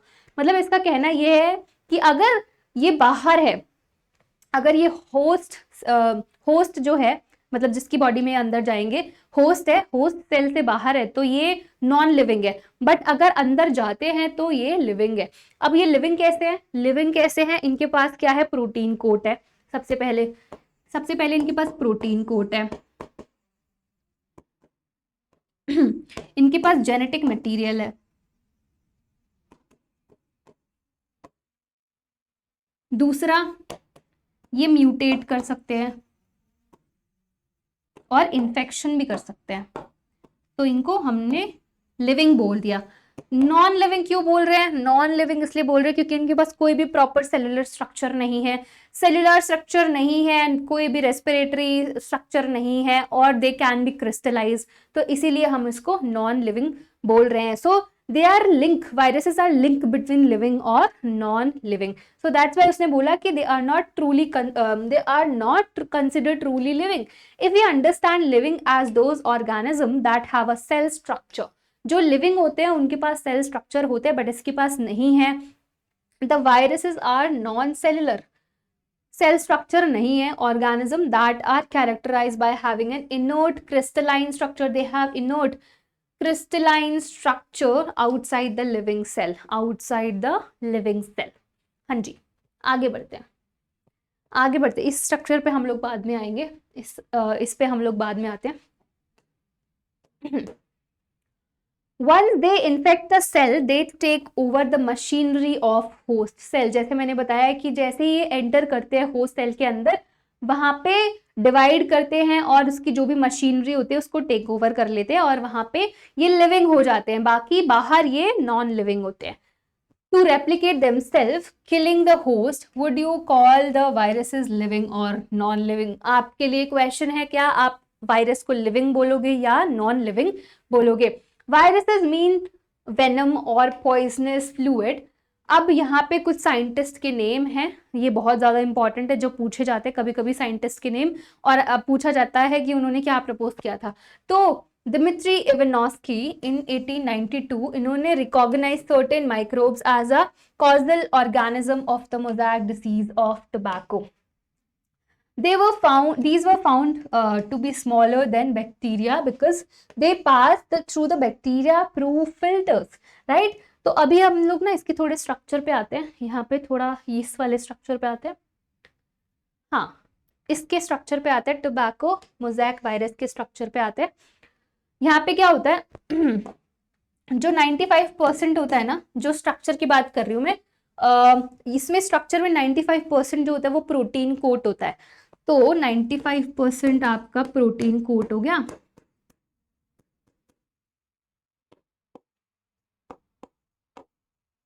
एंड 5% आपका जेनेटिक मटेरियल होता है।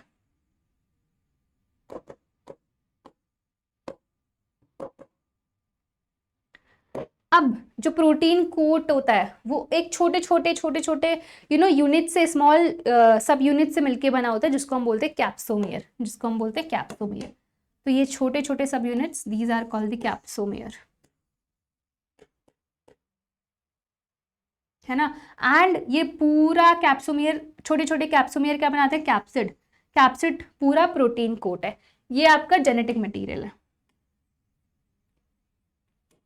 जेनेटिक मटेरियल अब जेनेटिक मटेरियल वायरस में या तो डीएनए हो सकता है या तो आरएनए हो सकता है ना, या तो डीएनए हो सकता है या तो आरएनए हो सकता है। किसी भी वायरस में ये दोनों नहीं होंगे, दोनों नहीं हो सकते, या तो डीएनए होगा या फिर आरएनए होगा आपका, है ना।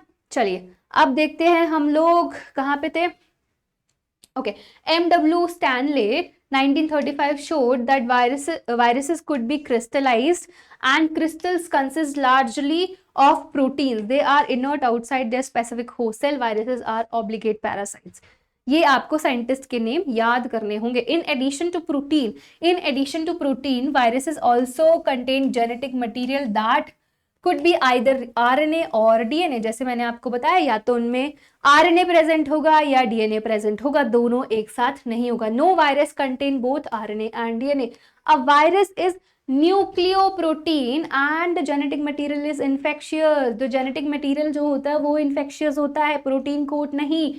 In general viruses that infect plants have single stranded RNA। ठीक है, सिंगल स्ट्रैंडेड RNA जो प्लांट को इन्फेक्ट करते हैं। And the viruses that infect animals have either single और डबल स्ट्रैंडेड RNA। ठीक है, तो यहाँ पे या तो सिंगल स्ट्रैंडेड RNA होगा और डबल स्ट्रैंडेड RNA होगा। बैक्टीरियल viruses और bacteriophages, viruses that infect the bacteria are usually double stranded DNA। जो बैक्टीरियोफेजेस को इन्फेक्ट करते हैं they have double stranded DNA। तो ये चीज आपको याद रखनी है। The protein coat called the capsid made up of the small subunit called the capsomere, जो मैं वहां पे ऑलरेडी बता चुकी हूँ, protects the nucleic acid. These capsomeres are arranged in a helical or polyhedral geometric forms. Viruses cause the disease like mumps, smallpox, herpes, influenza. AIDS in human is also caused by a virus. In plants, the symptoms can be mosaic formation, leaf rolling and curling, yellowing and vein clearing, dwarfing and stunted growth। तो ये आपका plants में आ जाएगा। ठीक है, अब यहाँ पे आपको दो चीजें याद रखनी है। जो चीजें आपको याद रखनी है वो है आपका कि वायरस क्या होता है। सबसे पहले आपको वायरस क्या होता है वो पता होना चाहिए, और क्या ये लिविंग है या फिर नॉन लिविंग है, कैसा स्ट्रक्चर है। तो 95% जो है प्रोटीन कोट होता है, 5% जो है जेनेटिक मटेरियल होता है। Protein coat small subunit से मिलकर बना होता है which is called the capsomere, and वो क्या प्रोटेक्ट करता है, जेनेटिक मटेरियल को प्रोटेक्ट करता है। जो 5% है वो जेनेटिक मटेरियल होता है, या तो वो डीएनए हो सकता है या तो वो आरएनए हो सकता है। किसी भी वायरस में दोनों नहीं प्रेजेंट होगा साथ में, या तो डीएनए प्रेजेंट होगा या तो आरएनए प्रेजेंट होगा। राइट, यहाँ पे कुछ साइंटिस्ट के नेम हैं, इवानोस्की, M.W. स्टैनले, जिन लोगों ने कुछ थियरीज दी थी, प्रपोज किया था कुछ, वो आपको चीजें याद रखनी है। अब यहाँ पे हम लोग बात कर रहे थे कि जो वायरस प्लांट को इन्फेक्ट करते हैं उनके सिंगल स्ट्रैंडेड RNA होते हैं, जो वायरसेस आपके बैक्टीरिया को इन्फेक्ट करते हैं वो डबल स्ट्रैंडेड DNA होते हैं, और जो एनिमल्स को इन्फेक्ट करते हैं उनके पास सिंगल स्ट्रैंडेड RNA हो सकता है या डबल स्ट्रैंडेड RNA हो सकता है। राइट, यहाँ पे आई थिंक ये सब कुछ क्लियर हो गया होगा सबको। चलो आगे बढ़ते हैं। अब हम पढ़ने वाले हैं क्या, वायरॉइड्स के बारे में। वायरॉइड्स के बारे में पढ़ने वाले हैं, उसके बाद आपका ये चैप्टर खत्म हो जाएगा।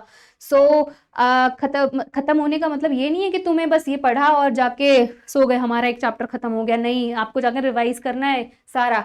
चलिए वायरॉइड्स के बारे में पढ़ते हैं।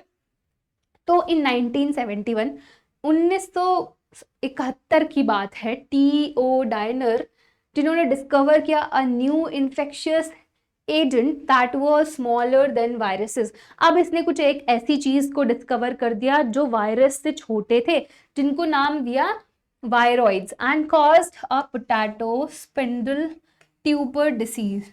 क्या करते थे वो, potato spindle tuber disease cause करता था। It was found to be a free RNA, it lack the protein coat. जैसे मैंने बताया कि प्रोटीन कोट जो है वो 95% जो स्ट्रक्चर है वो कौन बनाता है, आपका प्रोटीन कोट। अब इसके अंदर प्रोटीन कोट ही प्रेजेंट नहीं है, 5% क्या होता है, जेनेटिक मटेरियल।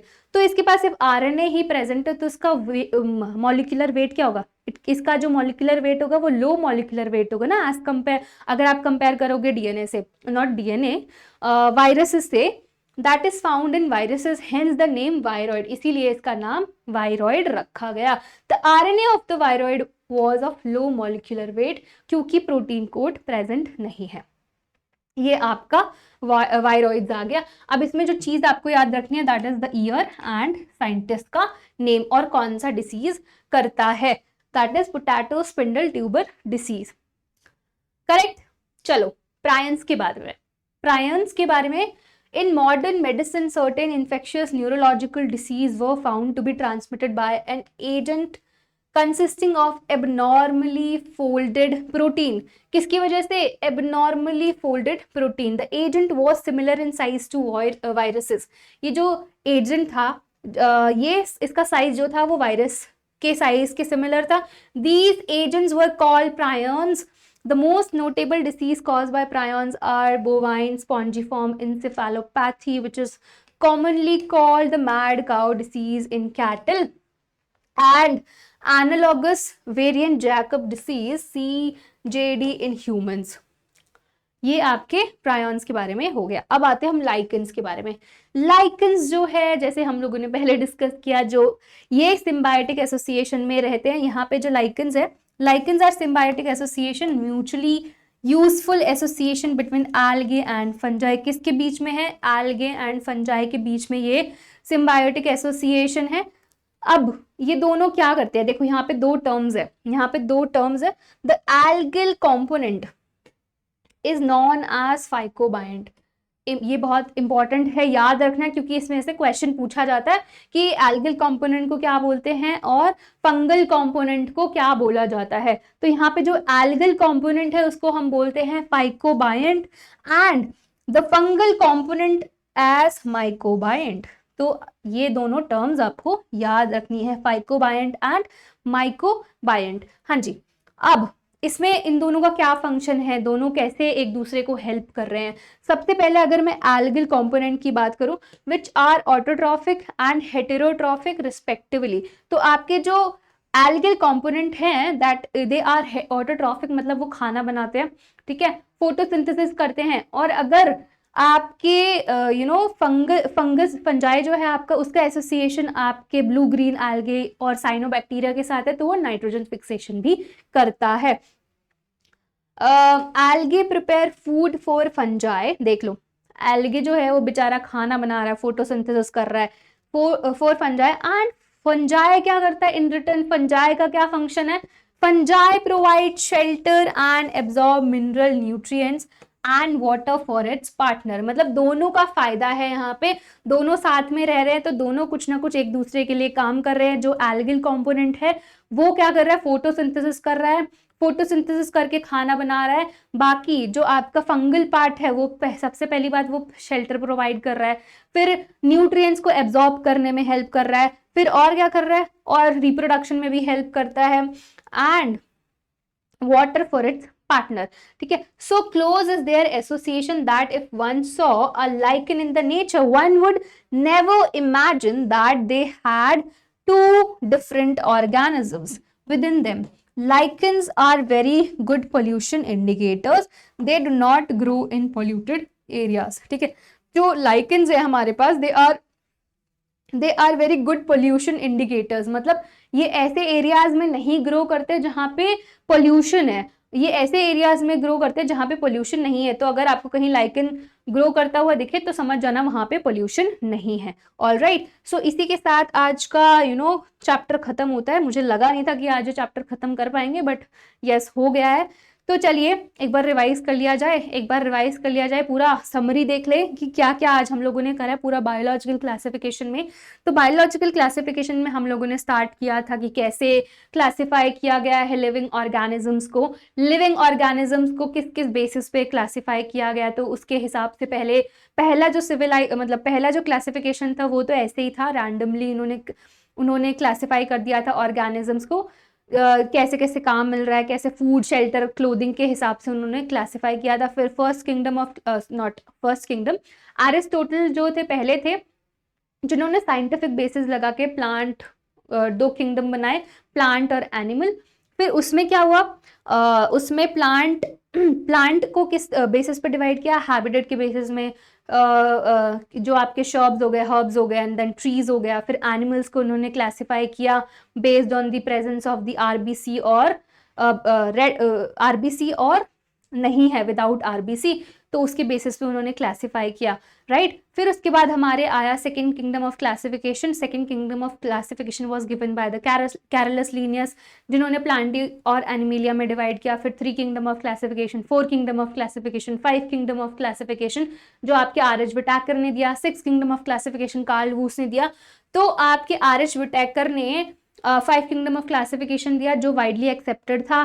फिर उसने किस में डिवाइड किया, जो लिविंग ऑर्गेनिज्म थे उसको मोनेरा, प्रोटिस्टा, फंजाई, प्लांटी और एनिमिलिया में डिवाइड कर दिया। तो हम लोगों ने मोनेरा भी पढ़ लिया, देन हमने प्रोटिस्टा पढ़ा। मोनेरा में हमने पढ़ा बैक्टीरियाज के बारे में, आर्की बैक्टीरिया, यू बैक्टीरिया। फिर प्रोटिस्टा में हम लोगों ने diatoms, dinoflagellates, dinoflagellates, chrysophytes, not diatoms, diatoms chrysophytes में आता है।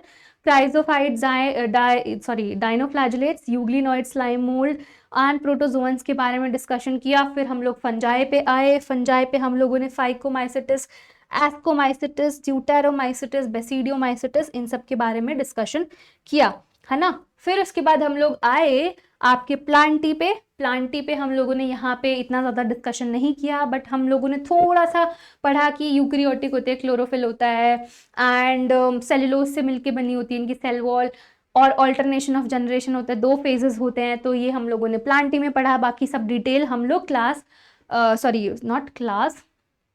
चैप्टर 3 में पढ़ेंगे जो ऑलरेडी स्टार्ट हो चुका है, राइट। ओके, चलो फिर हम लोगों ने किंगडम एनिमेलिया पढ़ा। फिर उसके बाद हम लोग आए जिनको हम लोगों ने 5 किंगडम ऑफ क्लासिफिकेशन में कोई जगह नहीं दी थी, जिसमें आपके viruses, viroids and prions and lichens आ चुके हैं।